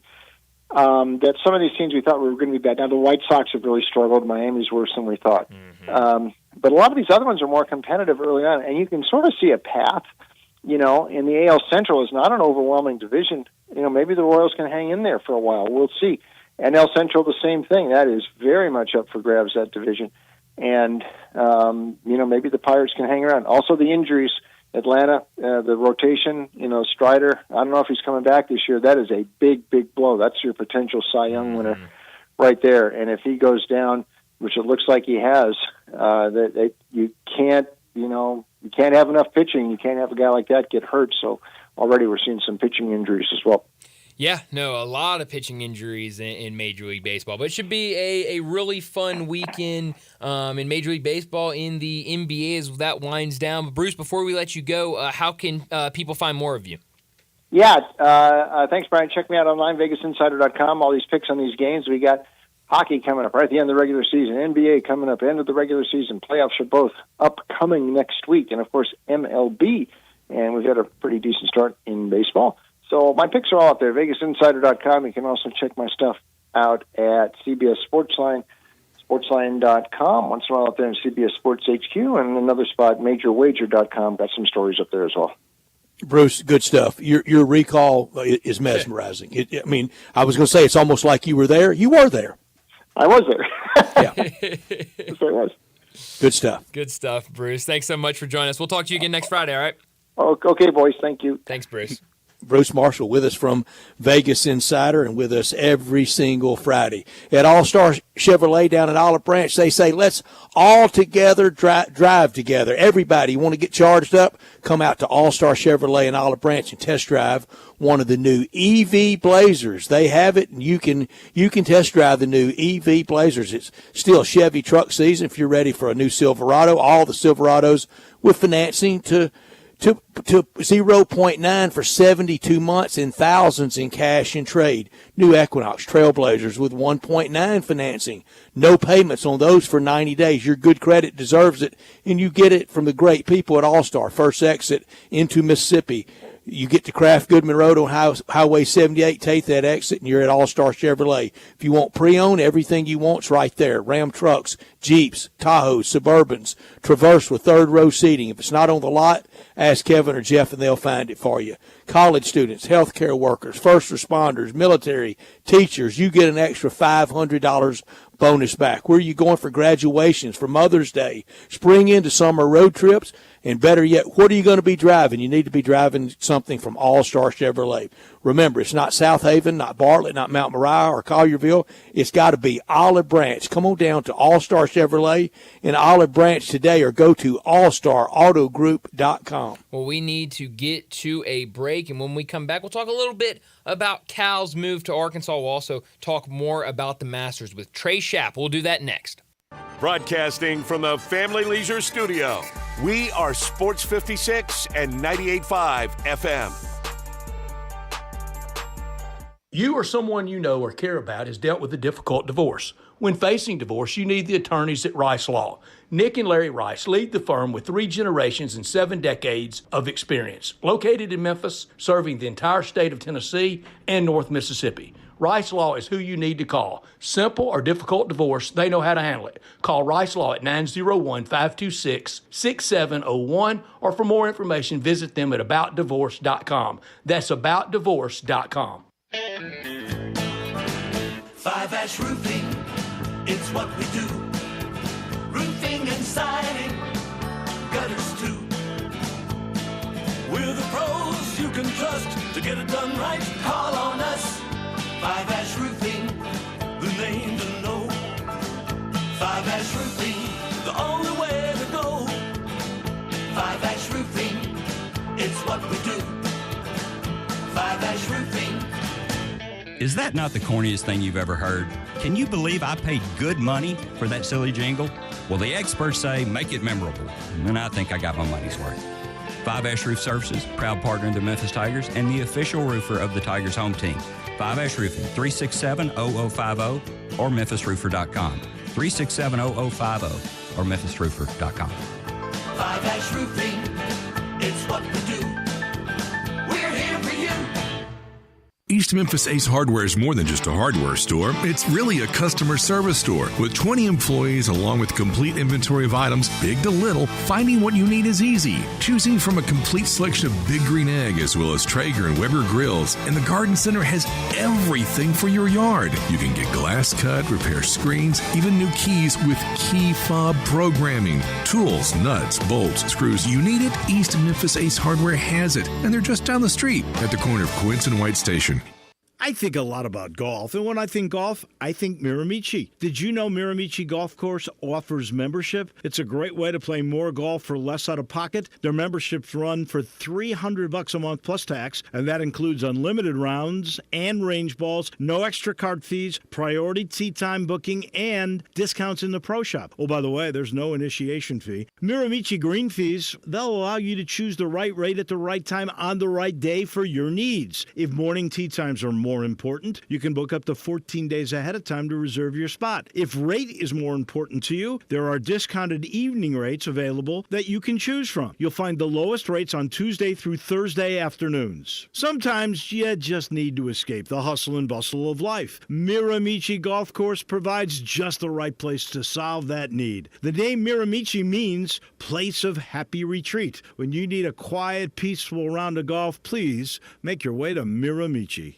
Mentor Memphis Grizzlies is back hosting its third annual Mentoring Matters Summit of Tennessee, April 25th through the 27th. This hybrid summit has 2 days of virtual sessions with a free day for youth and their mentors at Tom Lee Park. Register today by visiting grizzliesfoundation.org/TN Summit.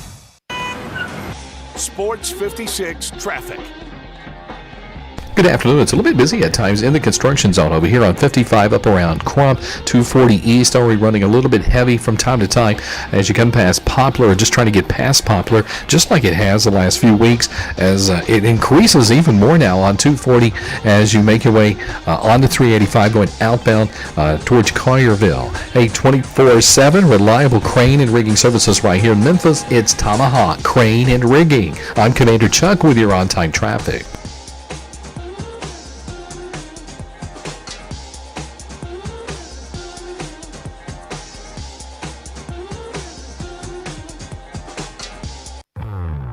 Now back to Sports Time on Sports 56 and 98.5 FM. Here once again are Brett Norsworthy and Bryant Dacus.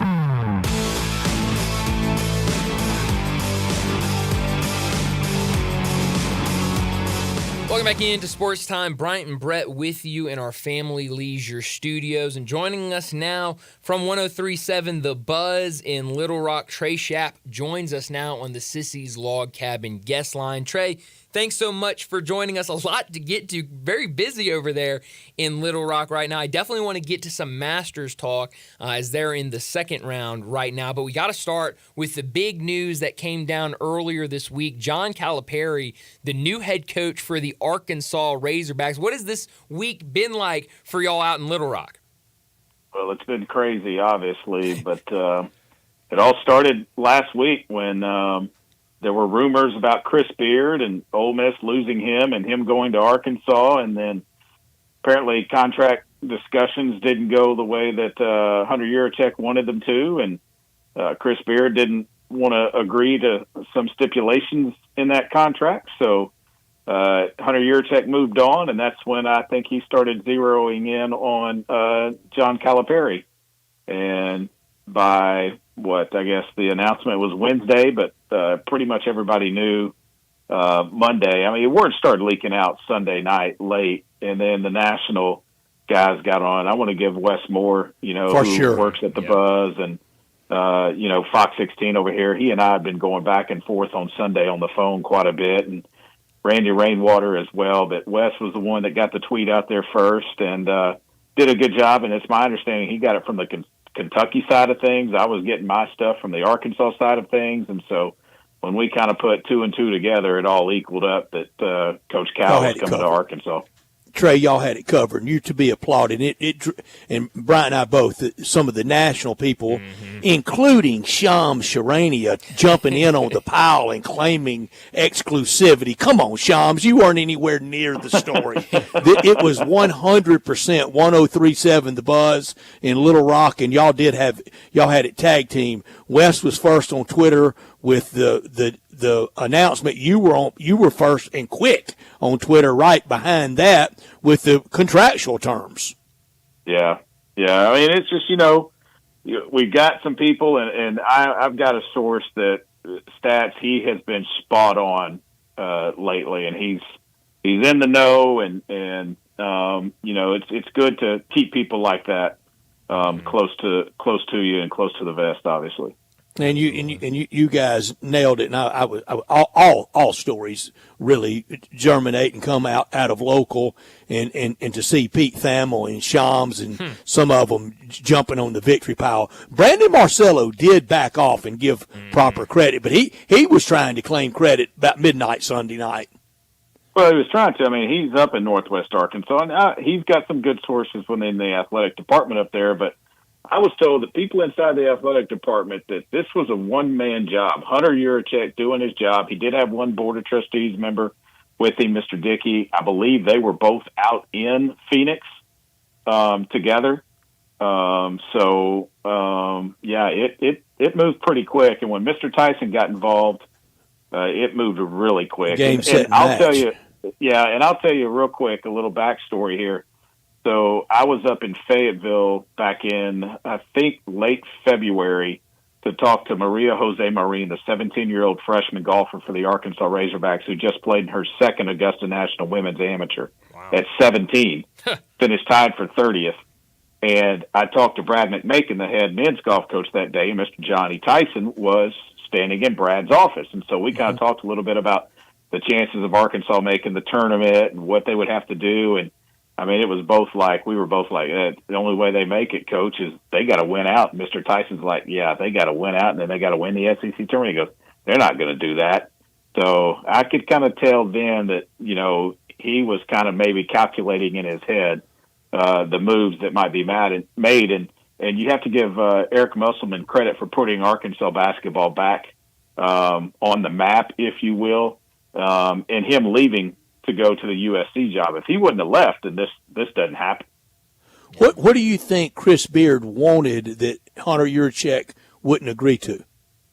I think Hunter Yurachek wanted a non-compete with SEC schools for a certain amount of time with a high buyout, and I don't think Chris Beard wanted that in there.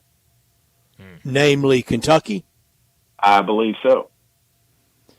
And when do you think Eric Musselman first had it in his head, I'm ready to get out of here? First of the year.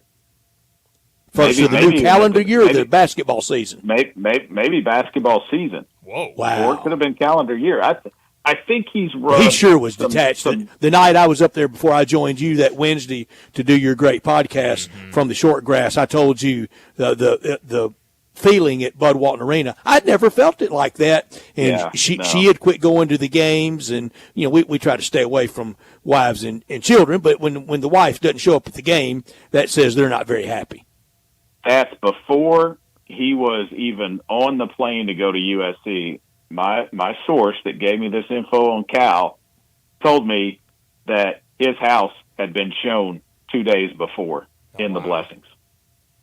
Dang. Wow. Well, the Blessings for our listeners is owned by Johnny Tyson, right? Johnny Tyson. Yeah. Wow. Small state, Trey. It is. But Trey, you guys did do a good job. I don't know Wes. I think I may have met him once, but I don't know him like you and I. Really, particularly good friends. But I was so proud of y'all and the light speed that it was happening with on Sunday night. I'm texting Bryant, and I'm getting texts of how real is this? Is this legit? I said it's as real as green grass. Yeah. Yeah, it moved pretty quick, and Wes called me. I was at lunch with Ray Tucker and my wife Amy. We had a little brunch over at Yaya's here in West Little Rock on Sunday, and I got a call from Wes Moore, and he said, "Hey, what are you hearing on this?" I said, "Actually, Wes, there's some truth to that. I've heard that." I said, "I can't get anything confirmed yet." And then I was cooking dinner later that night. And he called me and he said, "Hey, here's what my people are in Kentucky are saying. Here's where I'm husband. What a great husband! Cooking dinner. yeah. Just a little pasta mac. I think there you is what I was cooking up Sunday night. But yeah, so, it moved pretty quick, and Wes was on his way into the station. He just, I think, is completing 12 straight days because the weekend guy had the weekend off there, so he's the sports director of Fox 16, so he was having to work. So he was on his way into the station. He said, look, I'm going to lead the 9 o'clock newscast with this, and then, I got a text that said, okay, you can go with it, and I looked, and I had sent Wes what I was going to say just so that we were kind of on the same page. And by the time I got the other text about, okay, good to go with it and stuff, I look, and the timer was going off, so I had to attend to the food before I could get the tweet out. But yeah, no, Wes got it, and, good for him. Yeah. Absolutely. Well, Cal mentioned it in his introductory press conference, but we've seen since Muss decided to leave, and even before Muss had taken the job at USC, a lot of guys entering the transfer portal. And right now, like Cal said, there is no roster now. Do you expect most of that incoming recruiting class that Cal has recruited to Kentucky to follow him at Arkansas? What do you think this roster will look like in Cal's first year? I think it's going to have a lot of Kentucky blue from last year, and I think it's going to have a lot of Kentucky recruits that Cal had in the bag for this year going. So, yeah, I think it's about to change up in Fayetteville. And Stats, you get blown out by Auburn at home. That's not supposed to happen at Bud Walton Arena. And Cal said it when he walked into the arena on Wednesday. He said that's the loudest ovation I've ever got in this arena. That's a good ovation. The last time he got an ovation like that was when he got ejected from the game with Dave Van Horn heckling with him. Dave Van Horn waving at him and stuff. And Van Horn was asked about that on Tuesday after playing San Jose State. And his answer was great. He said, "I'm a Razorback." That's awesome. Yeah, he said, "I'm a Razorback." I was just stretching my arm right there. But I think he and Van Horn, that's the first head coach. Most of the head coaches that were in town were at Bud Walton Arena Wednesday for the announcement, and Arkansas had just completed a 2-game sweep of San Jose State. And I think the first head coach that Cal went down off the stage and talked to was Dave Van Horn. He said, "Y'all won today. What was the score?" And, of course, hey, Stats, Drake Field to Bud Walton Arena, he had a police escort. They went right by Bob Walker Stadium, right there on Razorback Road. With 10,000 people there. Mm-hmm. Yeah. Crazy. Talking to Trey Shapp, he joins us from 103.7 The Buzz in Little Rock, but also his podcast From the Short Grass. They're in round 2 right now at Augusta National. What has been your biggest takeaway from the first 2 rounds of the Masters? I think it has to be the wind, guys. Man. I mean, the weather is really taking over the story. I looked just as before I came on the air with you guys.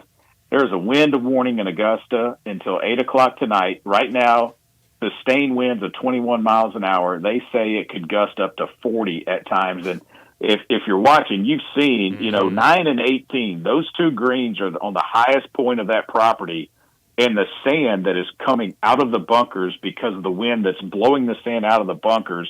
It's happened on 17. It's happening on 18. You're not seeing the low scores today like you did yesterday. DeChambeau's about to putt for, I believe, maybe a par or bogey here on 18. He shot 7 under yesterday, and he's about to shoot even par or 1 over today, I believe. I think that might be a bogey. Yes, he just bogeyed 18, so a 73 today. And that's got to be all due to the wind. Mm-hmm. And look at it behind them. I mean, it's buffeting about. Trey, maybe I probably was the worst golfer to ever be a guest on your great podcast. No. It's up there from the Short Grass. Right after I was on with you, you went to – where did you go and interview Peter Dawson?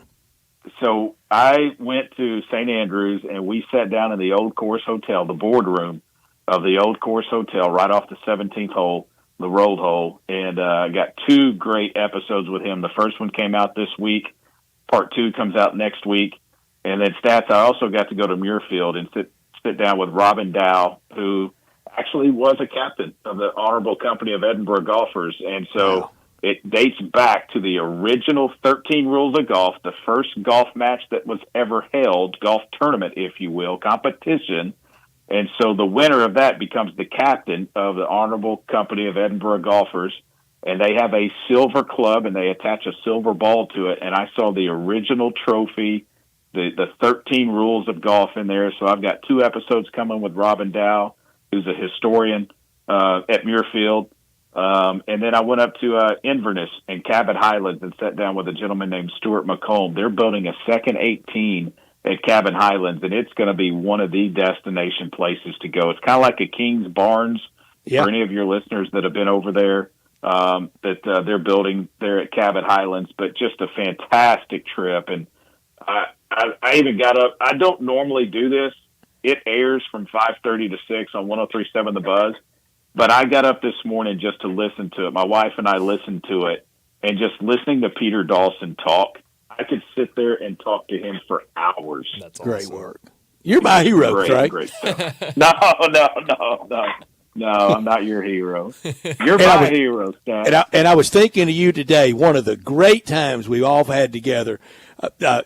Bryant, one year at SEC Media Days, Rob Fisher's birthday falls often around SEC Media Days, and Trey Shapp bought him a big cookie for his birthday, and me and Rob and Trey Shapp and Laura Rutledge and several other on Media Row enjoying Rob's birthday. And when I saw Laura Rutledge in running point for all the coverage from Augusta National, I was thinking just what a swell, really kind person she is, and the good times we've had, Trey. I was thinking of you and Rob and Laura today a lot. Awesome.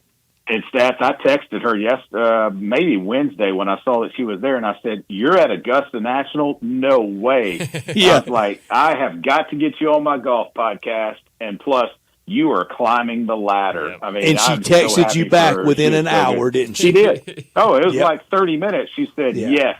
And she said, "Thank you so much, my friend." I mean, she, just one of the best. And it all goes back to the Winfrey, doesn't it, Trey? It does. And there's no ego there or anything, Stats. You know that. And, that's right. I mean, she worked her tail off for that University of Florida radio station on Radio Row at SEC Football Media Days, and she has worked to get to where she is. When she was 19. And, crazy. Yeah, and she's just one of those that you're happy for, that she did it the right way, and there's no ego whatsoever.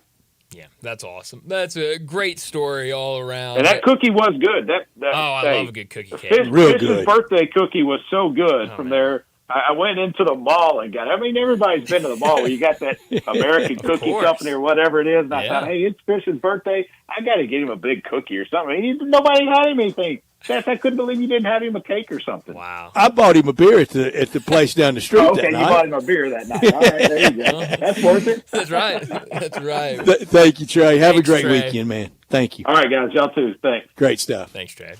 Trey Shapp joining us from 103.7 The Buzz in Little Rock, talking a little Cal, talking a little Masters. He talked about the win. Brett, you saw me earlier this hour. I did. Where my mouth was just hanging open because... Did a tree fall? No, Gary Woodland was approaching his shot. I don't know if it was on the green or the fairway. I looked up right when it was happening, and he's approaching to set up for his shot, and a big gust of wind comes in, and his ball rolls. I mean, I'm not kidding. 20 yards. And just... I was scared a tree had fallen. Remember a few years ago they had that. Mm-hmm. Yeah, no, this was just crazy wind blowing his ball. And they're all just sitting there watching it like, what is going on? And I think a rules official was there and said, you can move it back. Your ball was very clearly stopped already there. But it's definitely wind playing a factor. And now Scotty Scheffler, sole possession of the lead at 7 under as Bryson DeChambeau has bogeyed a hole. So he's at 6 under, tied with Max Homa. So there's a little bit of a Masters update. But we need to get to a break. And when we come back, it'll be time for Big Number of the Day. You already know you can listen to Sports 56 anywhere with the Sports 56 app or at sports56whbq.com. But you can also watch us daily with live video of all of our shows on Twitter, Facebook, YouTube, and Twitch.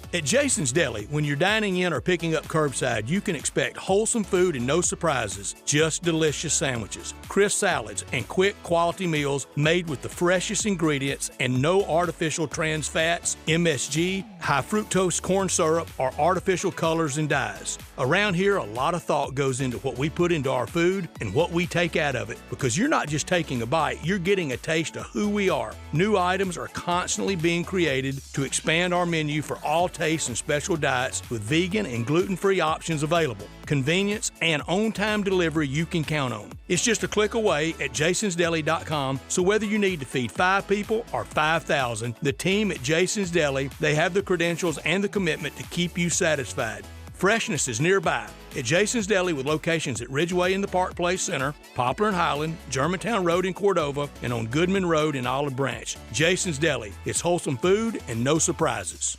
This is hard to believe, but the Hyundai Santa Fe is actually better? I know, that's crazy, isn't it? The 2024 Santa Fe is new, top to bottom, and even better than before. It's almost as big as the Palisade, so roomy, and now it's got a standard third row. Everybody's clamoring for that. And it's the best SUV when it comes to the ride than ever before. You know how with SUVs you love it because you're sitting high, but you don't get that luxury kind of ride like a sedan? You do with the 2024 Santa Fe. It's the best riding SUV ever, and it's quiet. It's the ultimate family car. All you've got to do to be sold is to test drive it. The people at Homer Skelton Hyundai are saying, come try it. You'll love it. Homer Skelton Hyundai, right at the corner of Highway 78 and Craft Road. First exit in Mississippi. Go see the ultimate SUV, the 2024 Santa Fe.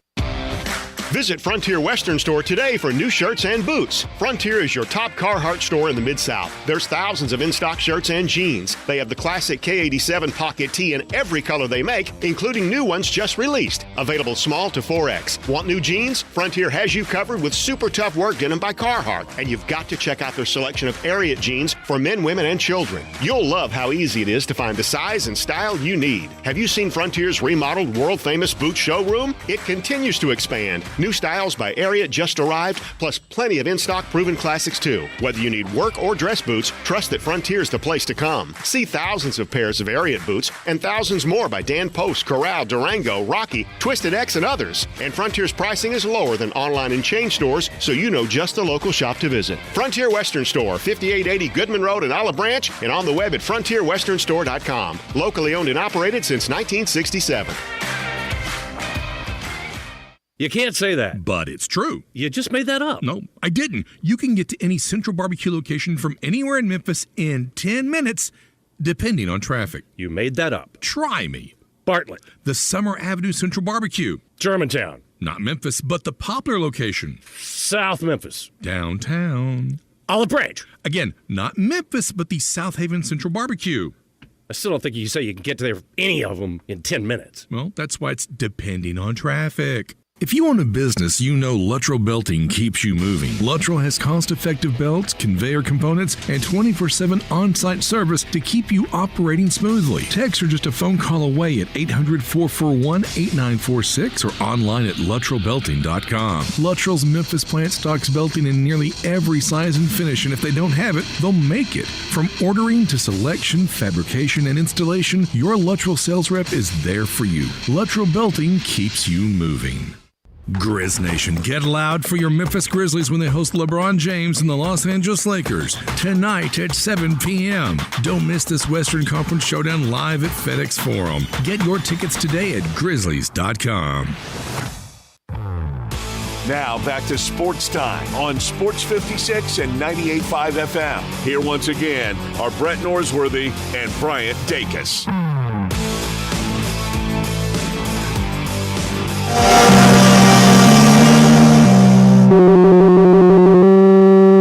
Big Daddy. Hello, Big Brand. It's a guy, he wants to be big, then he gets big, he doesn't want to be big anymore, then he gets small, but the suit's too big. Big Daddy. The big boy. You're a big guy. I think she's trying to pull a fast one on Big Daddy. The big number of the day.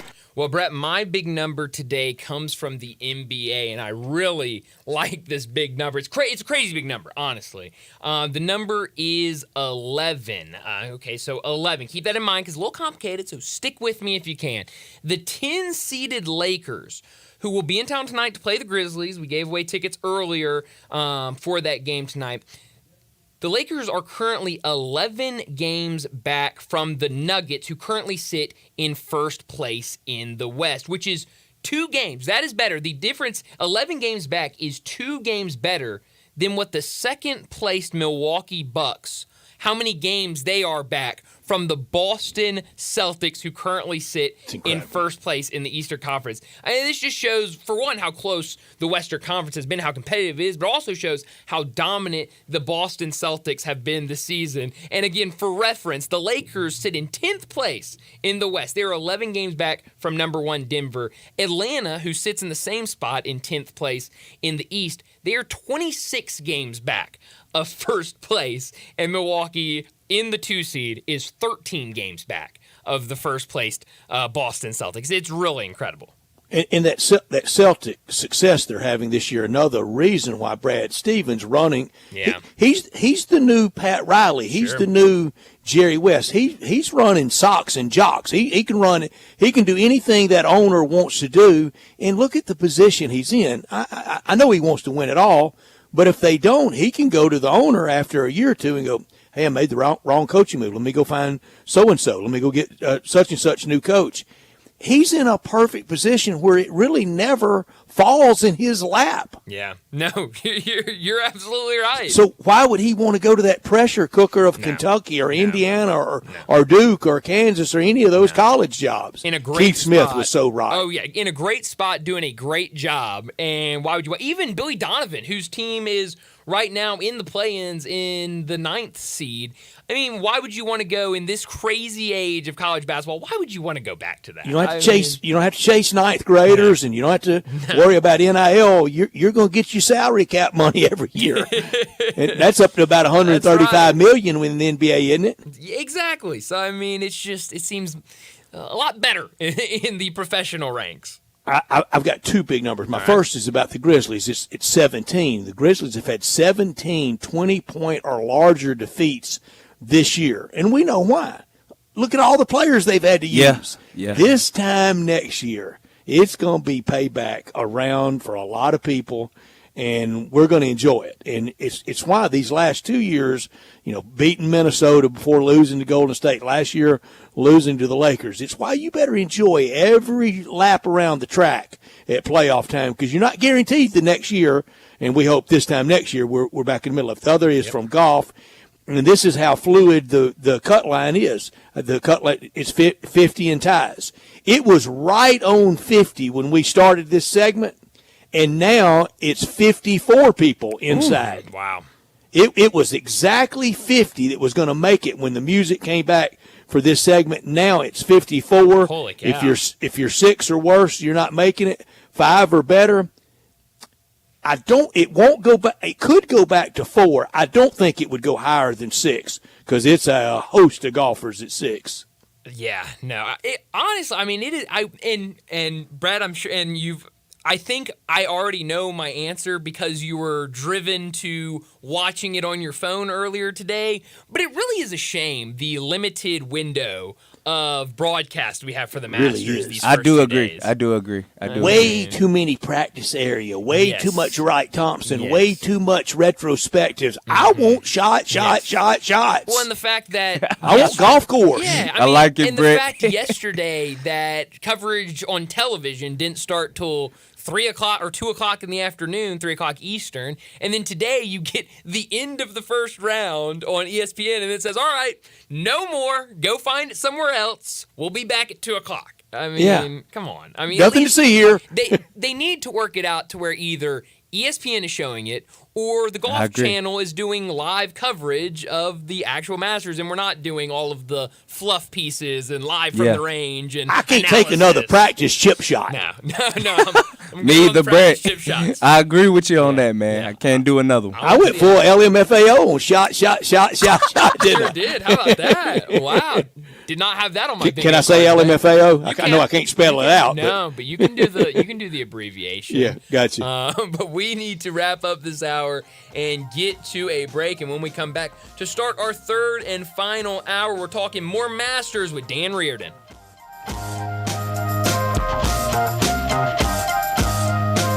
You know, sometimes I wish I had a gun. Well, I'm armed, but before I bought one, I still went to Top Gun Academy to learn to protect myself without a gun. How is that possible? Top Gun's personal protection training. It's perfect if you want to protect yourself without firearms. I don't know. And it's perfect if you feel the need to carry a gun for self-defense, because the last thing you really want to do is shoot. That is scary. Not at Top Gun. It's very comfortable, and you learn to load, handle, and shoot a handgun safely. Protect yourself. Go to Top Gun Academy. They're at 2770 Witten Road. We're going abroad for the first time in years. To Spain. So we started using Babbel. And started learning Spanish fast. With Babbel, you can start having conversations in another language in just 3 weeks. ¿Cómo te llamas? ¿Cómo te llamas?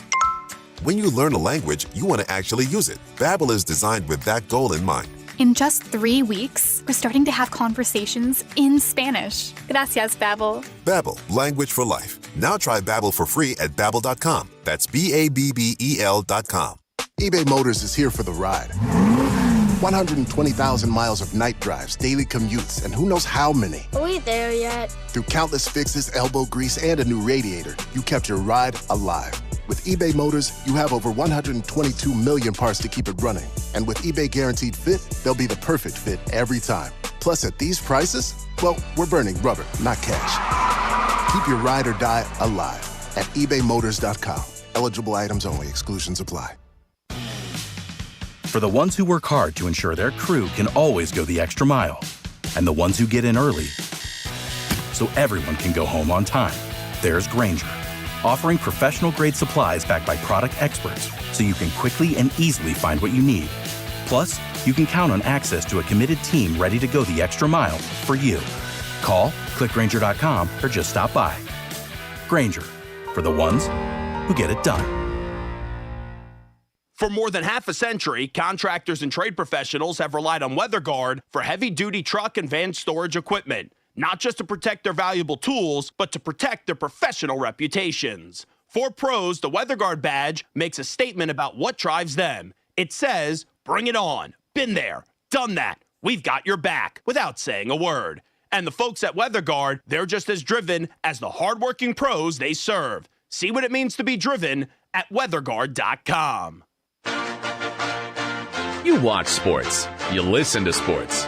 Now let's talk sports. Are you a huge sports fan with always something to say, but only a few listeners? Well, not anymore, because Sports 56 is opening the airwaves overnight. From 12 midnight till 6 a.m. for people like you to talk sports during your own 1-hour radio talk show on Sports After Dark. That means for 1 hour, you can tell us what's really on your mind regarding sports. Your favorite sports team, your favorite player, discuss pre-games, post-games, all games. Let's talk. Orientation is required. Interested applicants must contact the podcast center at gmail.com or call 901-468-3097. That's the podcast center at gmail.com or 901-468-3097. Amateur and professional talk show hosts encouraged to apply. Required orientation is Saturday, April 13th, or you can take it online. Sports 56 traffic. Good afternoon. They're wrapping up this wreck over here on 40 eastbound at White Station. It's headed pretty slow at times between Covington Pike and White Station on 40 going eastbound. I'm seeing a pretty good delay develop on 40 westbound at 269 coming in from Fayette County into Shelby County. Yes, it's sluggish over here on 240 east, trying to get past Poplar just like it has the last 3 weeks. Weimer's Jewelry, 7525 Highway 64 is your full-service, family-owned jewelry store here in Memphis. I'm Commander Chuck with your on-time traffic. We are Sports 56, WHBQ Memphis, and W253DF Memphis, Flynn Broadcasting Stations. Now back to Sports Time on Sports 56 and 98.5 FM. Here once again are Brett Norsworthy and Bryant Dacus. Welcome back into Sports Time. Bryant and Brett with you in our Family Leisure Studios. And we're about to talk some Masters with Dan Reardon from KMOX. But a quick look at the Masters leaderboard. Scotty Scheffler, I mentioned it, in first place, 7 under. And then Max Homa and Bryson DeChambeau still a shot behind at 6 under. So pretty much the exact same as what it was when we gave you that update earlier. But now Max Homa is finished with his round, and so is Bryson DeChambeau. I got to tell the story from 2 years ago, the 2022 tournament, and Tiger is playing, and it's the comeback. Now he won last in 2019, but Bryson DeChambeau failed to make the cut on the weekend, but stayed around and followed Tiger all 36 holes on the weekend, every step, every hole, not between the ropes, just like a patron, had bought Augusta National gear like everybody else buys and wears, and even followed him over to the scoring tent and the media availability later. He was standing over there, and somebody, finally somebody in the media recognized him and said, "What are you doing?" He goes, "I want to watch the best, man. Wow. I want to see the greatest of all time." That's incredible. That is such a good story. But it's an interesting Masters nonetheless. But now joining us from KMOX to talk the Masters, Dan Reardon, their golf reporter. Dan, thanks so much for joining us. We've talked a lot about Tiger Woods today, and I'll be honest, and Brett and I talked about this earlier, I was impressed with his second round after having to stop in the first round yesterday because of all the rain they got in the morning and the sun was going down. For him to finish his first round, basically turn around, not much downtime for him, turn around, come out and play his second round and make the cut. I was very impressed. What have you made of Tiger Woods' first 2 rounds? I would agree with you, and I'll throw in to follow up on that story about Bryson DeChambeau. Max Homa has just spent 36 holes playing with Tiger, and he was asked, what about that experience? And Homa said, it's just such a treat to see how good he is with his irons. He says, I can't believe how good he is with his irons and his touch around the greens. So he was, certainly taken with the fact that he's playing with Woods, but more impressed that his game is that good in that particular part of his game. And you're right, 23 holes for Tiger, not because of injuries, just at 48 years of age is going to be a factor. And I think he looked probably a little tired at the end, but this is a really difficult golf course in the wind conditions we have today. So when Tiger came in and said, you're on 1 over, and I'm still in this championship, the fact of the matter is that, I don't think he has that kind of magic left in his game, but statistically, at 1 over, he's within 8 of the lead and with 2 rounds to play. So he's not blowing smoke at us. No, he's not, Dan. And, all the greats have one great last act in them. We'll see if Tiger Woods can contend. We were talking earlier, just one of the miraculous notes of Jack Nicklaus's career is T6 in 1998 at 58 years old. I don't know that Tiger can do that in 10 years. Do you think he can even complete 36 more holes this weekend? He made the cut last year and couldn't because of injury and the frigid conditions. Yeah, well, first of all, the conditions will be warmer the next couple of days, and there's going to be less wind as we go through the weekend. So the course will play a little easier in that regard. And, I think he's physically – I don't see any semblance of the player that we saw a year ago. I don't think we even see a semblance of the player that had to withdraw at Riviera because of illness. No, I don't think there's any question that he plays 72 holes, and I doubted that going in. And I honestly believe that Tiger have left this golf course today thinking if I can shoot 69 tomorrow, I'm in this championship. Yeah. We mentioned the wind a couple of times, and I've got it on here in the television, trying to keep as close an eye on as I can. I was telling Brett earlier, there was, I think Gary Woodland was approaching his setup for one of his shots, and his ball, just a big gust of wind, his ball started rolling away, maybe rolled 15 or 20 yards. How much of a factor is this wind playing with these guys that are still out there right now? So somebody asked me earlier in the day, how bad is the wind out there? And I said in the pro shop, they're selling caps with chin straps on them. I mean, that's what the wind was like. And it gusted. I mean, I don't know if you saw Tiger on 18, but for about 30 seconds, he was standing there in a sandstorm that was blowing out of the bunker on the left side of the green. It comes and it goes, but it shows on the leaderboard because there have been no spectacular rounds today, nothing of any consequence. We had a 1 under from Homa among the leaders. Bryson DeChambeau is in one over par. Scotty Scheffler is still on the course. He's got some opportunity to move, but we've seen no movement. The other thing that I think is really weird about this leaderboard, this is a tournament that traditionally plays well to players who have won this tournament in the past. Out of the top 40 names on the leaderboard, 35 of them have never won a Masters. Wow. There's only 5 guys on the leaderboard who have a green jacket, and 3 of them we don't expect to win it again. That would be Danny Willett, that would be Phil Mickelson, and that would be Tiger Woods. So it's really a strange leaderboard in the sense that our record is, I think, in the last 8 years, 7 of the last 8 winners of the Masters are first-time winners. Well, we're on track for that kind of circumstance right now, although Scheffler is the one that can stand in the way of all of that. Yeah, he's the one that everybody's got to keep their eye on. Dan, we were talking about it earlier. Nature, in effect, is top dressing the green on 18 with all the sand. Absolutely. And the other thing we've talked in other years, and that came up yesterday with DeChambeau, I think, or maybe it was Scheffler. One of the two talked about the amount of control that the committee holds in determining what the golf course is going to play like. Is not so much where they put the tees. It's really entirely based on where they put the pins. And we now know that they run a significant database of all the misses and makes on all the greens to determine what the personality of the green is from one round to the next, from one pin placement to the next. So they know when they set those flags on Sunday, they know what the make percentages are on each of those holes. So I've always used the comparison to NASCAR. They can tweak this golf course to suit whatever circumstances they want, and they can even do that on the fly. Unlike the USGA, who is committed at the beginning of the week to what their hole locations are, they can adapt, and they're going to come out on Sunday and give them holes that are accessible and scores that can be made. Wow. You mentioned that usually past winners and guys that have done well in the past usually do well at the Masters, but one guy that has, historically over the last couple of years done really well, won it in 2015, Jordan Spieth has just had a really, really bad 2 rounds, 9 over after his 2 rounds. He'll definitely miss the cut. What stood out about Jordan Spieth this year that kind of led to these 2 bad rounds? Well, I don't know. Projected it over.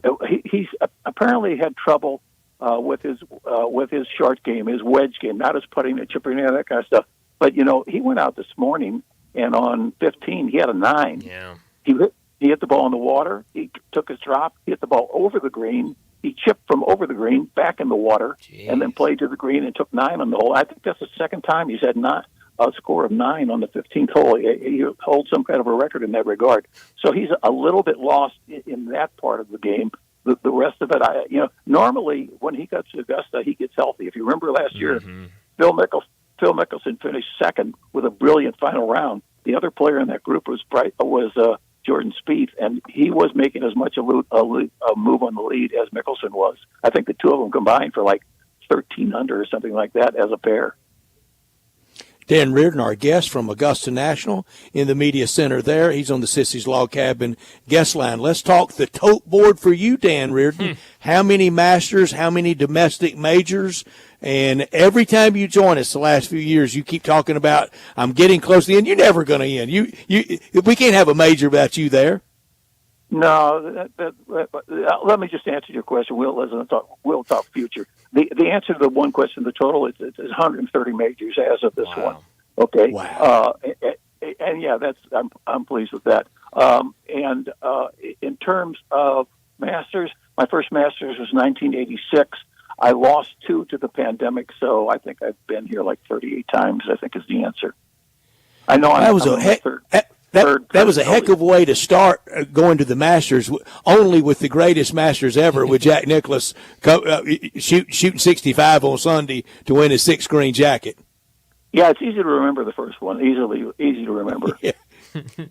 Very easy. By the way, and talking about the golf course difficulty, and I haven't looked within the last 30 minutes. Yesterday there were 8 eagles on the golf course, and eagles are common here at Augusta. Today there have been only 3, and one of those was the chip-in that I'm aware of. The course is tough. I know statistically it's playing a stroke harder than it did in the opening round, and we had wind, in the opening round. And it will get firmer because it'll dry out. And TV talked about 13 is playing just as Chairman Fred Ridley wanted it to play, and back to of what it was imagined by Bobby Jones. They want that second shot to really be, go for it, or you've got to think yourself around the course. Lengthening 15 a few years ago has changed it. I saw Jack Nicklaus the other night, and he said the 3 greatest shots he's ever hit in his life were all 1-irons. And one of them was in 75 when he won at Augusta, and he hit a 242-yard 1-iron on number 5, or number 15, rather. Well, you go back to that 86, and one of the things Nicholas reminisced about all the things that he remembers about how to play the golf course. And one thing that always stood out of my mind, at 15, there used to be a grandstand directly behind the hole. In other words, you didn't have that clear view over the 16T. And Nicholas said that everybody that he knew who was playing in the 15 would always overclub because they knew they could hit it into the spectators in the bleachers and get a free drop. I thought, well, that's a little bit odd to say, but he literally said we didn't fear going over the green because we knew it would land on the bleachers and we would get a free drop. Wow, that's interesting. Dan Reardon joins us from KMOX, talk about the Masters. You mentioned Bryson DeChambeau, won over today in his second round, but shot a 65 yesterday, 7 under after his first round. Can he continue this pace at the top through the weekend? I think the answer to that is yes. I think today was a hard day for him, as it was for everybody else, and he held up under that kind of scrutiny. 1 over probably is going to put him in the middle of the field. The thing is, I said it, on Bryson's interview yesterday, and I've been around him in his brash days, and he's very impressive now. He's really matured. He apologizes. He was asked about this course is really a par 67 for me. What's your comment? He said, I was young and I was stupid, and I said things that I shouldn't have said. So he's changed that. The other thing, though, that I think is significant about DeChambeau, and I've always used it, I'm probably used it with you guys. Before he got into the distance phenomenon, he won 5 times on the PGA Tour. So he knew how to play. And then he spent 2, 3 years, 4 years in the wilderness trying to get speed and bulk and all that kind of stuff. And now he's gone back to being a player. So he still has that strength, but now he's learning how to use it. And he said yesterday, and was very emphatic because he brought it up more than one occasion, he thinks the equipment he is playing with this week is the best fit for him as a player he has ever had. He put a driver in his bag that he used at Greenbrier when he shot 61-58 on the weekend. He's had that driver in his bag since that time.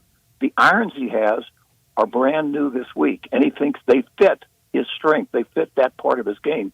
So it's been a journey for him just to mature a little bit, but it's also been a technical journey as well. Dan Reardon, how far is too far back? Right now, 16 golfers under par. You have 22 golfers at even par. How far is too far back if it stays around? We know it's going to be at 6 minimum at 36 holes with Max Homa and Bryson DeChambeau in the clubhouse, and Scotty Scheffler still out there. So at worst, it's going to be, at best, it's going to be, or worst, it's going to be 6 rather. How far is too far back? I think I saw a stat run through here earlier. It said in the last 12 years, every winner has come from the top 10 on the leaderboard after 36 holes. That you don't need to look any deeper into the field to find a winner. Wow. And the course will be challenging tomorrow and then electric on Sunday. But if you go 12 years in a row with no winner that wasn't in the top 10 after 36 holes, I think that's probably a reliable stat. On Sunday, not necessarily who, just what kind of win do you want to see? What do you want to see late Sunday afternoon? Playoff or crowded leaderboard? What do you want to see? What's the best story for you to report on?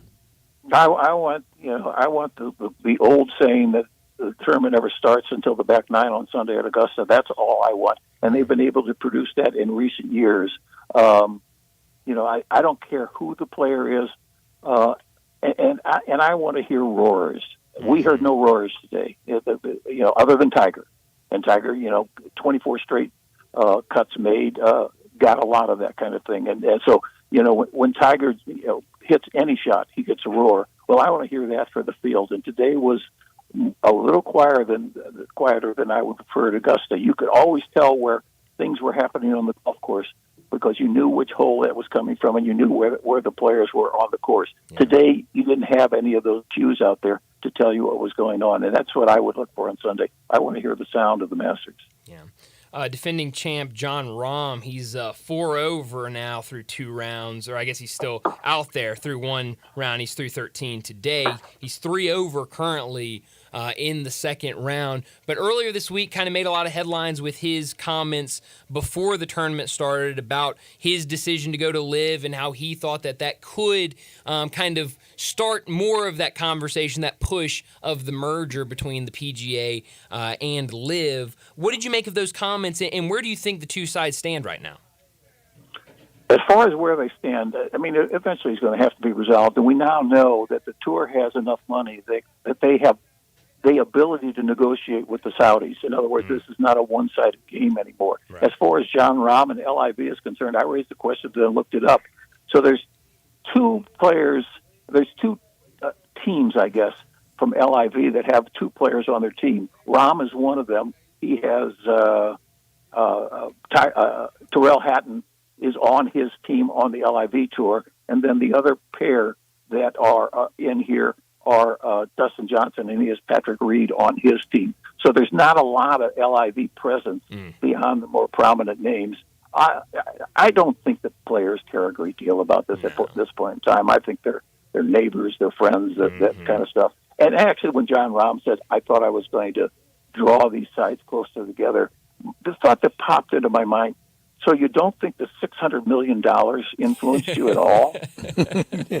No, it had nothing to do with it, man. You know that. No, and everybody is kind of softened on the hard stances we had at the beginning, and a lot of the PGA type players like Rahm in the beginning, and certainly Rory McIlroy, they got it broke off by the tour and by Commissioner Monahan. I like Jay Monahan a lot, and he's great to Memphis. But it was not his strongest leadership hour, and now they're getting things they're getting things worked out. For Phil Mickelson, is it time for us to modify a little bit with him, and maybe some of us lose the harder edge about him, a little bit like Jose Canseco in his book Juiced? Phil was right. Do we have to concede that, Dan? I suppose we can concede that. You know what jumps out about Mickelson? He's the only player that didn't do an interview leading into this championship this week. He ducked the press completely. And I think that's inappropriate, and I don't know the reasoning behind that. And I don't know if he was in the quick quotes yesterday, and he played pretty well yesterday. So I don't know what's going on in Phil's mind. He certainly has damaged his ability to go walk into the sunset a beloved figure. I guess is the way I would say that. I think the galleries are forgiving. He gets warm treatment here at Augusta, and I assume he gets that everywhere. But I think he should just soften the edges and just play golf and be a happy person. And I don't get the sense of that. By the way, Greg Norman was here on the grounds. Was not invited. Just had a ticket to get into this. I wondered if he walked up 18 to try to remember how he played 18 in '86 when he was chasing Nicklaus. That's a sarcastic comment. I'm sorry about that. And I loved it. when Nick Faldo beat him in '96. I'll never forgive Greg Norman, ever. Yeah, well, I mean, you know, that was sad, actually. I did something on KMOX on that Saturday night, and Norman had a 6-shot lead, and I said on KMOX, I said, if he can't win this with a 6-shot lead on Sunday, he'll be damaged goods forever. And I feel very good about that prediction. Yeah. You nailed it. Yeah. Because he was damaged. You know, 2-time major winner, but just so many house of horrors for him. The only guy with a Saturday slam. He led in 1 year. He led going into the final round of all 4 majors and didn't win. Yeah, Saturday slam doesn't put you in immortality, though, does it, Dan? He said when he lost to Corey Pavin at Shinnecock, he said afterwards, it takes just as much talent to finish second as it does to win the tournament. Yeah. And I thought that was an odd comment. I hope that makes him sleep better. Yeah. Oh, wait a minute. I got a scoop on that. His caddy says that Greg, through his real days, used to have nightmares before the Sunday round, could not sleep through many of his rounds. That comes from somebody who talked to his caddy. I can't substantiate whether that's true or not, but they said that Norman was haunted going into the final round of majors. And he's won majors, so, I mean, obviously he succeeded in those situations. Sure. But I heard that. Well, he played like he was haunted a lot of times, Dan. He really did.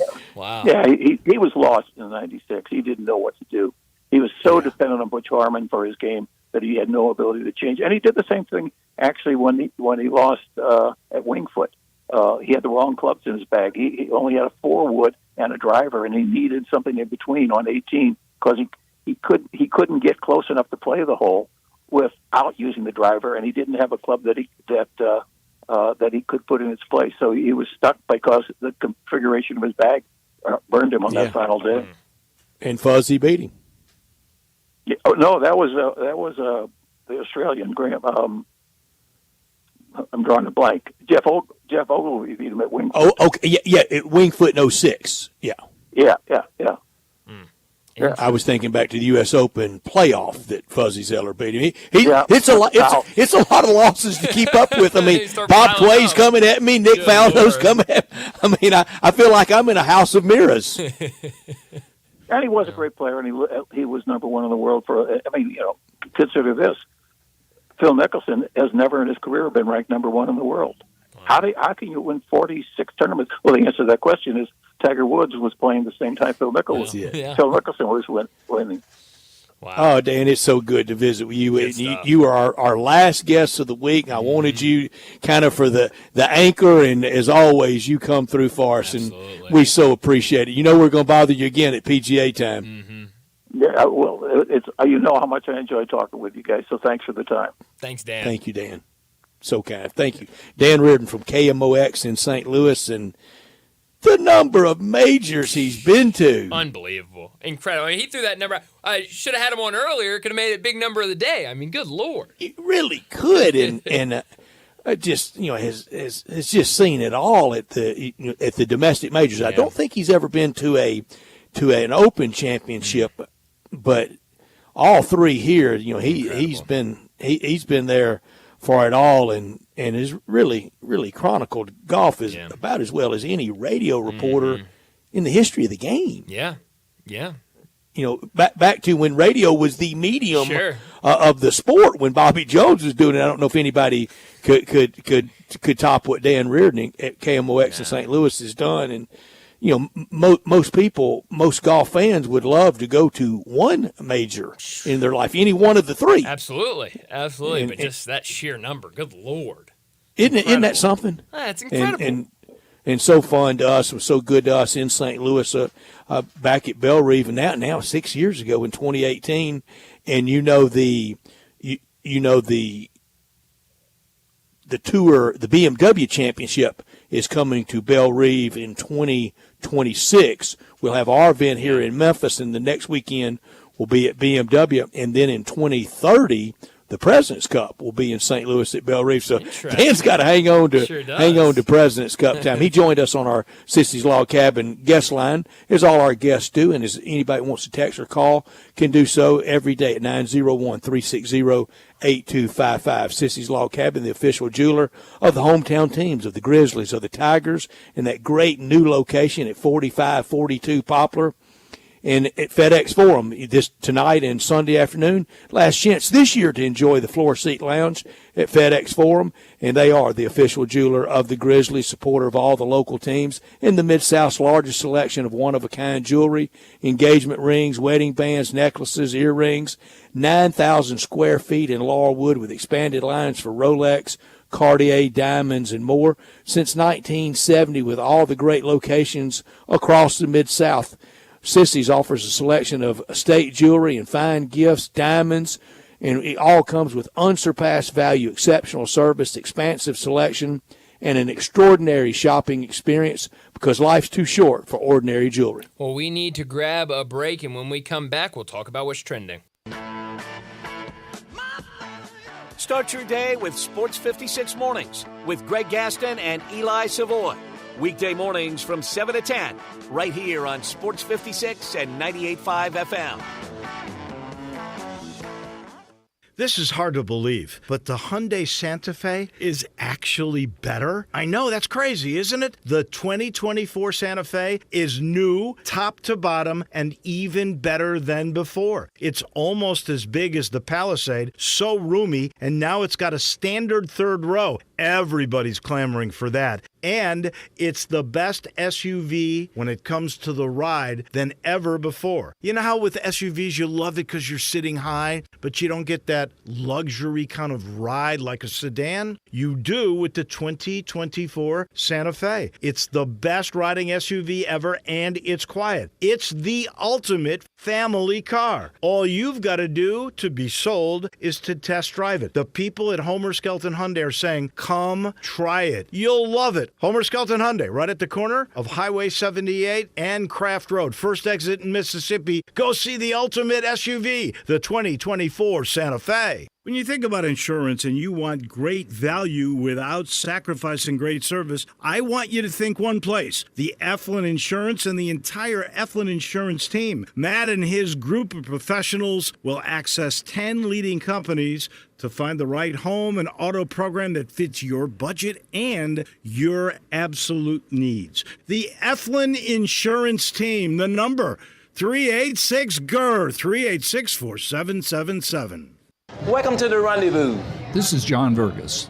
When my dad started the Rendezvous in 1948, I don't think anyone could have imagined we'd still be serving shoulder, cheese plates, and our world-famous dry rub ribs 75 years later. But we are still here in the basement, in an alley in downtown Memphis. We sincerely thank you for making the Rendezvous what it is today. Charlie Vergas Rendezvous. A legendary experience for over 75 years, whether you dine in, pick up, or ship across the country. Fill your spring with brilliant style at Sissy's Log Cabin. From the latest designer trends to one-of-a-kind pieces to exquisite diamonds, you'll find the jewelry you need for a stylish spring while enjoying the Sissy's promise of unmatched quality, service, and selection. Experience Sissy's for yourself when you stop by any of our 6 locations or shop online at sissyslogcabin.com. Create the style of your dreams only at Sissy's Log Cabin, because life's too short for ordinary jewelry. We're going abroad for the first time in years. To Spain. So we started using Babbel. And started learning Spanish fast. With Babbel, you can start having conversations in another language in just 3 weeks. ¿Cómo te llamas? ¿Cómo te llamas? When you learn a language, you want to actually use it. Babbel is designed with that goal in mind.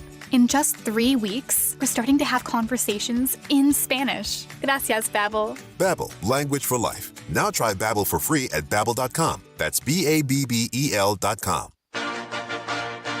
You watch sports. You listen to sports. Now let's talk sports. Are you a huge sports fan with always something to say, but only a few listeners? Well, not anymore, because Sports 56 is opening the airwaves overnight. From 12 midnight till 6 a.m. for people like you to talk sports during your own 1-hour radio talk show on Sports After Dark. That means for 1 hour, you can tell us what's really on your mind regarding sports. Your favorite sports team, your favorite player, discuss pre-games, post-games, all games. Let's talk. Orientation is required. Interested applicants must contact the podcast center at gmail.com or call 901-468-3097. That's the podcast center at gmail.com or 901-468-3097. Amateur and professional talk show hosts encouraged to apply. Required orientation is Saturday, April 13th, or you can take it online. Sports 56 traffic.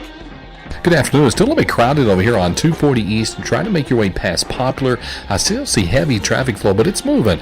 Coming in from Fayette County right now out here on 40 westbound. As you come into Shelby County, they're around 269. Again, that's going westbound. It's increased on 240 East now, even more so in the last few minutes from Mill Branch out to Bill Morris Parkway. Bill Morris Parkway still looks pretty good, actually, out towards Collierville. 24/7 reliable crane and rigging services right here in Memphis. It's Tomahawk Crane and Rigging. I'm Commander Chuck with your on-time traffic.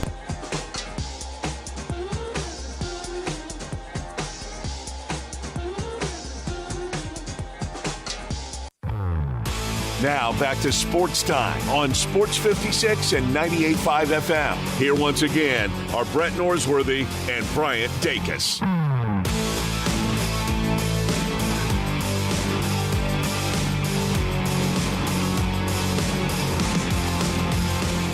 Welcome back into Sports Times. We got a little less than 30 minutes left in today's show. We got to talk about what's trending, but more importantly, we've got to get to Showboat Bankroll as the boat's back in action tomorrow night, a 6 o'clock kickoff in Birmingham against the red-hot Birmingham Stallions. On Big Fox. On Big Fox. And looking at all the lines for the weekend, first game of the day, 1-point spread. First game of the day on Sunday, 2.5-point spread. Second game of the day on Sunday, 2-point spread. Yeah. Showboats. Now we're going to have to go with the hook, but just on paper, if you go to bet it, 7-point spread tomorrow night against the Birmingham Stallions. So we'll go at 7.5. Two things there, I think, the reason why. A testament to what Birmingham, oh, yeah, absolutely. What they've built and playing at home, and how last week finished. Sure. If last week doesn't finish like that, with that crazy set of circumstances, I've never seen anything like it. No. Literally, because the rules. I've been going to a lot of football, and, I mean, really crazy broke out, and it all broke against the Showboats, or I think that would be narrow. Something else from the UFL. Look at all those over and unders. Oh, yeah. Yeah. Very low. Yeah, 43. The Showboats and Stallions, 40.5, 38, 42, all either low 40s or even that one in the 30s, so very low, yeah. That's a lot like NFL preseason games. NFL preseason games, the common denominator is a lot of moving parts in offensive lines and different quarterback play. Yep. That's what the UFL has. For the UFL to really establish itself, it's got to get better quarterback play. And you get that with better offensive line play. Yeah. Sure, and that's kind of been a problem for the Showboats this year, is that offensive line has struggled to the start of the season. You know, they haven't really been able to establish their run game, and, you know, Case Cookus last week was taking some shots. Yeah. Sure did. And had to even leave for a couple plays. So yeah, I think definitely offensive line play is you got to keep an eye on that. Yeah, you got to. You have to, Johnny. You're going to get that guy, and you know this is not a league with many capable backups. That is true. Great point, Brett. That's a great point. And that's not a shot. It's just a fact that the Almighty just creates so many people that can walk planet Earth and play quarterback. That's right. Well, most of them are in that league with the Shield. Yeah. Yeah. So it's an interesting league. I've had fun watching it, and hopefully we'll have fun tomorrow night watching it, and maybe talk about Showboats win. And this offensive line play league-wide is so very average. I don't know if John Elway could thrive with this. Yeah. I mean, it's tough. Be running for your life. Yeah. It's tough. And I think that's one thing that is almost kind of worked out for Birmingham, is both these guys that they've been running out there at quarterback have had to use their leg, and both are very capable of using their legs, and Matt Corral and Adrian Martinez, and have had some really nice plays. So it's going to be a tough test. I mean, this Stallions team, I think, best team in the UFL right now, and so it's going to be a good test for the Showboats tomorrow. It will be. I'll be watching some. I'm going to get football tomorrow. Sure. I don't know if I'm going to get a lot of football tomorrow at the Grove games. It is not a football game. No, it's not. I saw where one national college football analyst kind of did a video of what he was expecting to see, and he was talking about he was real interested in seeing the interior line of scrimmage play. Yikes. And the replies were, man, I stand a better chance of getting hit tomorrow than Walter Nolan does. Yeah.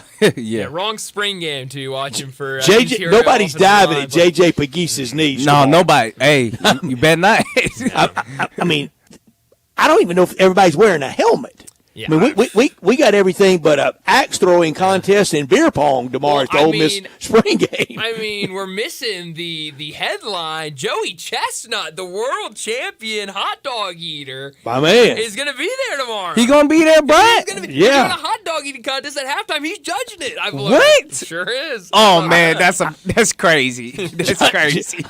We got everything but a pie throwing contest. I thought Brett was going to be judging the hot No, dog no, no, eating no, contest. no. I'm not judging anybody eating, and I'm not joining in on the competition. Well, that's too bad. I was hoping we would get that tomorrow. No judging for me. Well, bad. to see Joey tomorrow, that's crazy, huh? That'll be fun. So it's interesting, but kind of has the more of like festival, pep rally. It do feel got to that. It do instead got of a that spring feeling. game. Here's what Lane Kiffin wanted to do: make a really dull day that everybody dreads into something fun. Yeah, I like the idea.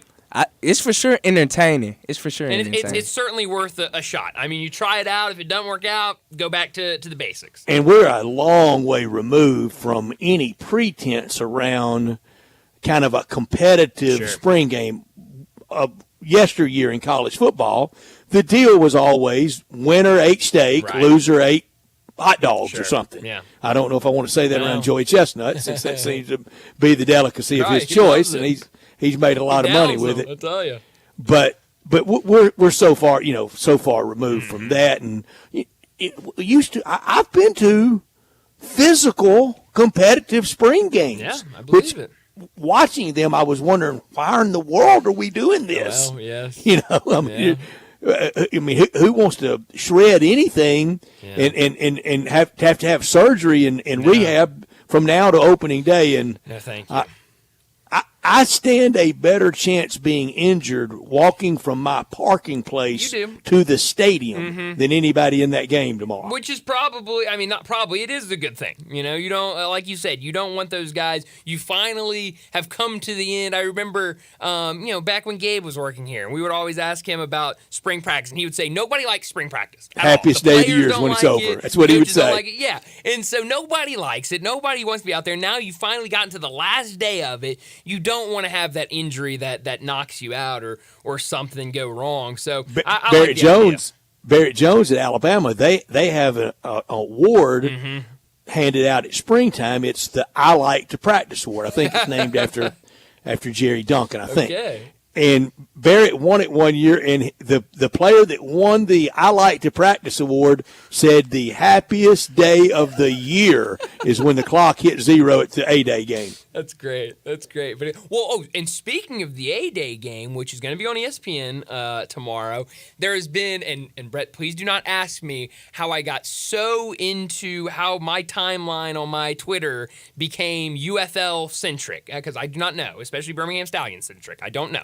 But a lot of people worried about the attendance tomorrow night for the Birmingham Stallion game because of A-Day. And so I've seen a lot of people saying, you can record A-Day. You don't have to go to A-Day. You can make it to the Birmingham Stallions game. So we'll see. Well, you got to support the new coach. That's right.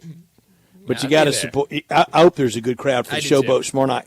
Now, we don't hate Birmingham, do we? I love Birmingham. I love Birmingham, the city. I like Birmingham. I got a lot of friends there. Sure. One of my favorite restaurants in the country there. We don't hate Birmingham. We want to beat them tomorrow night, We want to beat them tomorrow. That's for sure. I don't love or hate. I mean, I'm indifferent for Birmingham, I guess. I don't have one way or the other. All right, who wants to pick first? Johnny, you're 1-1. You're at 950. We had the group lock last week that we all won on the Showboats. Bryant, you're 2-0, but you're at 1,100. I'm 2-0 at 1,175. Who wants to go first? Johnny, you after Bryant. All right, I'll go. That's fine. After Bryant. That's fine. I'll go first. We're playing at 7.5, right? Yes. All right. I will take the Showboats plus the 7.5. We'll go $50. Look, I think a lot of stuff is being made out of this game and this big line because of what happened. But let's not forget, with a minute left in that game on Saturday, the Showboats were up by 2 scores. They were. And you're not going to see that happen every single week. I think the Showboats have a really good team. Now, there have been the issues. They were up when I had the ugly incident with the opposing player. You're right. When he was ejected for being a dirty player. That's right. And he was a dirty player. You told him how dirty of a player he was. He got kicked out. I didn't. Actions speak louder than words. You're the one being walked to the locker room, not me. Sure, that's right. So, I think the Showboats have a good team. Now, they've got to convert when they get to the red zone, but I think they can keep it close tomorrow. I think they keep it within the 7.5. So I'll take Showboats for $50. I'm with you. I'm going to go 25. I think Showboats win straight up tomorrow night, avenge last week's heartbreak, and then go on the road to St. Louis and then come back to Memphis on April 28th for a 2:00 Sunday afternoon game that I think and I hope the crowd will be much better. Johnny, you want to make it a group lock? Hey, I'm feeling like a group lock, man. Hey, man, Love and it. I'm going to do 45. Okay. 45. Interesting. Very You interesting. don't hear many 45. That takes you to 995, Johnny. Hey, man. But, you afraid walking around with 1,000 in your pocket might change you? That's right. Yes, man. Too I'm going much to keep it cash on you. 45. Okay. Okay. Hey, to each is their own, I guess. All right. Good for you. Very interesting amount. I will say that. It is interesting. You run your cash the way you see fit, Johnny. You do you. I'm not going to tell another man how to run his money. No. One thing I want. Don't want no funny money, Brett. Especially Showboat Bankroll. I mean, this boat getting a little rocky. wasn't any water out it. We were in a boat last week with no water there at the end. That's right. Well, you're right about that. It was That was a weird finish. Wasn't it? Very weird. I'm trying to figure out in my life tomorrow how many spring games I've been to. I'm sure you've It's been been a to one. bunch. I was about to say. I'm sure. I would go every year at Fayetteville, and there would be good crowds there. And crazy old Lou Holtz, he had them playing like they were playing Texas. Wow. Good for him, I guess. And it was steak or hot dog, and he would not let the defeated team kind of upgrade. You had to sit there kind of humiliated eating hot dogs. Wow. Well, it should be fun down in Oxford tomorrow. We're going to have coverage of that, of the Grove Bowl tomorrow right here on Sports 56. So if you can't make it down there and want to listen to it, you can tune in tomorrow. It's a 2-hour radio show. Yes, it is. It's a 2-hour rep talk. Yes. So it might should be a lot fun. of references to the Peach Bowl, to the LSU game, and to the Egg Bowl. I believe it. But I don't know. I mean, especially with how the formatting is tomorrow for that spring game, I'm not surprised that it's just going to be a talk show. And a big baseball weekend in Oxford. Both State and Ole Miss really desperate. Really need some wins. So that is going to be a big one starting tonight. Like kind of a late first pitch for them, 7:00 tonight down in Oxford. So that is interesting. I know another night game tomorrow, trying to let people do both the Grove Bowl and baseball. So it will be really fun in Oxford tomorrow. And next week we'll talk a lot of Tigers leading up to their spring game next Saturday afternoon. Yeah. So that's going to be exciting. Kind of different from we'd gotten into the groove of doing the Friday night stripes, and now going Made to it work Saturday too. afternoon. Yeah, absolutely. Yeah, it was good. Absolutely. So I'm excited to get out there on Saturday and see what this team's looking like. And I don't know how many times I've already said it in between now and opening game, the most anticipated Tiger and Ole Miss football seasons ever. Yep. Yeah. You're absolutely right about that. And it starts with the spring game. So Ole Miss tomorrow and then the Tigers next Saturday. But let's go ahead and get to our final break of the day. When we come back, we're wrapping up today's show with Taco Bell Crunch Time. Be sure to follow us at Sports56 WHBQ on Twitter, Facebook, Instagram, and YouTube to watch live video of our shows, stay up to date with station events, and have chances to win prizes. Don't miss out on anything that's going on. Follow us at Sports56 WHBQ. This is Sheldon Rosengarten with Mark's Bensdorf Realtors. I'm often called Shell Done because I sell homes and work with buyers and I get the job done. There are 7 keys to successfully selling your home quickly at a great price. First, call me. I do my research and advise you on preparation, presentation, and proper pricing that gets you the activity to get the best price. Follow my advice and it can happen. I did mention 7 keys to a successful sale, didn't I? Well, if you use the first key, calling or emailing me, you really don't need the next 6 keys. Remember, that's Sheldon Rosengarten at 483-0546 or MemphisRelocate.com. If you don't need me now, write it down for later or for a friend. That's Sheldon at 483-0546 at MemphisRelocate.com. Do it now, and who knows, you may hear your home advertised here. Remember, as bad a golfer as I am, when selling homes, Shell Done gets it done. Hi, this is Troy Fiveash, owner of Fiveash Roof Services. If you need a new roof for your home or business, we hope to hear from you and will work hard to earn your business. We are experts and certified in residential and commercial roofing, siding, and gutter installation. I have been serving the Memphis area for over 20 years, and now with 2 of my sons working with me, we plan to be here for years to come. So if you need a roof, please give us a call. On a personal note, what a great time it is to be a Memphis sports fan. With the Grizzlies and the Redbirds and 901 FC, not to mention Tigers football and basketball, it's going to be a fun year. Thanks to Coach Silverfield and Coach Hardaway and their staffs for their dedication to the student and athletes, the University of Memphis, the City of Memphis, and us fans. Five Ash Roof Services, a proud partner of the Memphis Tigers and the official roofer of the Tigers home team. Five Ash Roofing, fair, honest, and ethical. 367-0050 or memphisroofer.com. 367-0050 or memphisroofer.com. Five Ash Roofing, it's what we do. We're here for you.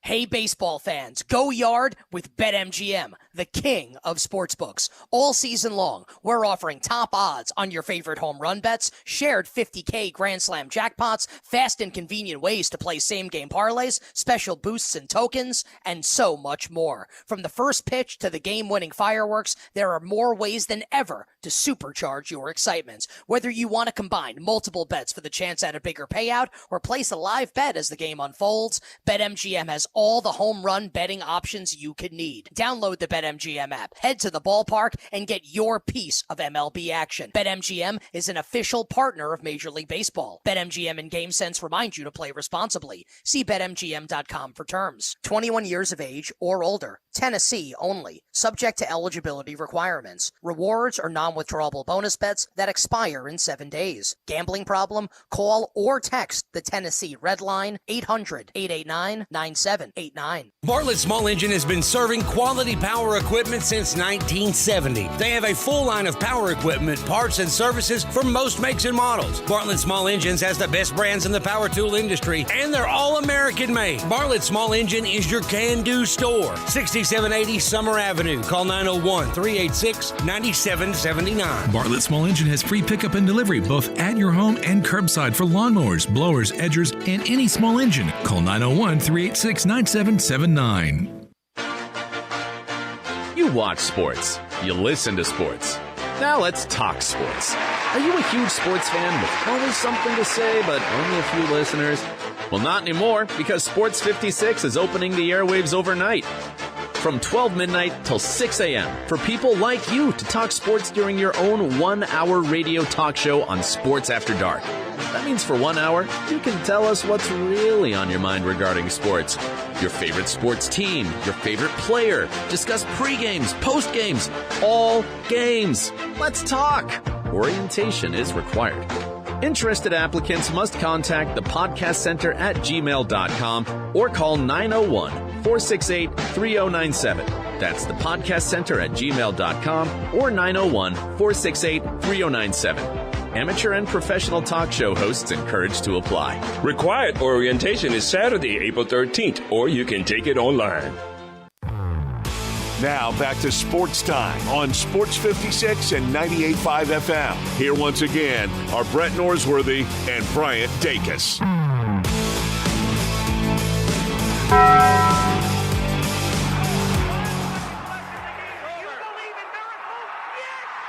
Go crazy, folks! Go crazy! This is Geraldo. It is crunch time. You are looking live. In your life have you seen anything like that? Goodbye! Hello, Haskins. It's obviously crunch time. Hammer, nail, coffin. This baby is over. The double steak grilled cheese burrito, so good. Double the steak with nacho cheese sauce, seasoned rice, red strips, sour cream, and the 3-cheese blend wrapped inside a warm flour tortilla, with even more 3-cheese blend grilled on the top. The double steak grilled cheese burrito, it hits the spot now at Taco Bell. And at Taco Bell, when they say they are feeding people's lives with unexpected good, they mean it.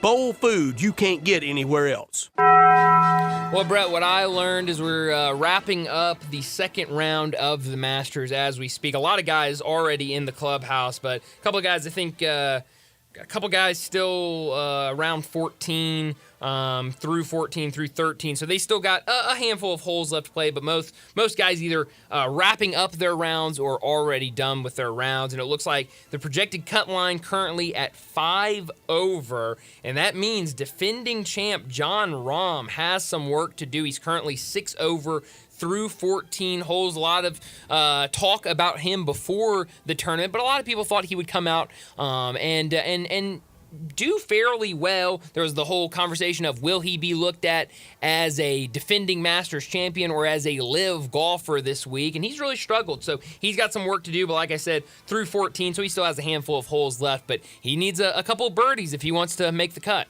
Just birdied 15, so he gets a stroke back. He's at +5. That would be T46 right now. And I learned today we've been able to have another Masters and another major without Taylor Gooch from the Live Tour. How do we go on without Taylor Gooch? He has a big idea of himself. I would dare say Taylor Gooch could walk through the Memphis International Airport unless he had a caddy carrying the clubs and the caddy bib on. Nobody would know Taylor Gooch. No, I don't think so. But yeah, I mean, and Liv was trying for a while to make him this big player. Look, PGA, look at the player you lost, and really Taylor Gooch. Taylor Gooch, yep. We've made it fine through 36 holes, and we will the weekend. We sure have, and you're right. We're going to make it extremely fine through the rest of the weekend. Well, what I could have done without. Honestly, it has been this Kentucky coaching search, hire, whatever it has been. Mark Pope going to be the guy. And look, Mark Pope had a really good season at BYU. That was a fun team to watch. They were a good team. They made the NCAA tournament their first year of the Big 12. They were a really good team. But BYU is much different from Kentucky, and when you are one of their own, a player on the national championship winning team, and I'm seeing some of the responses from the Kentucky fan base already not happy with the hire and already not happy with Mark Pope. He's going to have to go in and do some immediate winning. Do I think he can do it? Sure, absolutely. But I think it is going to be hard for him, and it's going to be much harder to sell this program. And I blame the fan base. I think the fan base is totally on it's definitely on them. When you go out there and think you can hire Jay Wright and Dan Hurley and Billy Donovan, Brad Stevens, you're setting the bar Rick way Pitino. Too high. When you've got Mark Pope, who is a good basketball coach, as your next coach, I think more people should be happy with this hire and see how it plays out.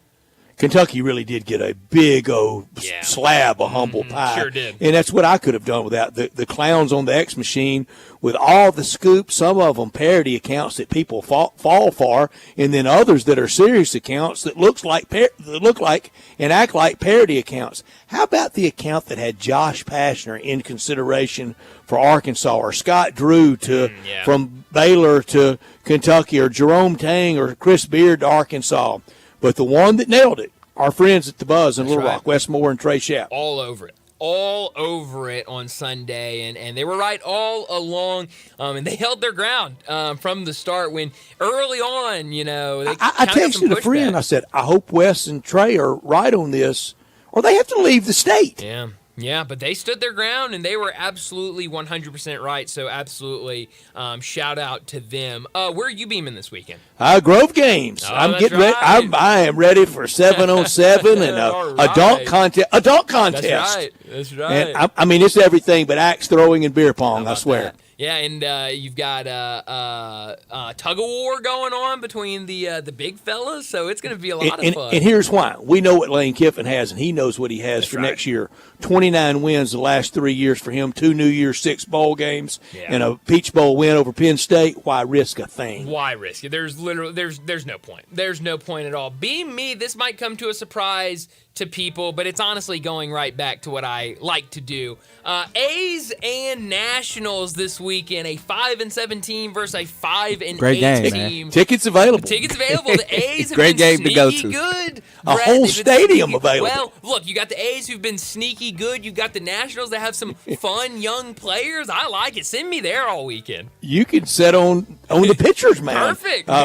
We'll keep up all the spring games and talk about them next week. The end of the Grizzlies' nightmarish season. Masters cut line approaching. Cardinals in Arizona.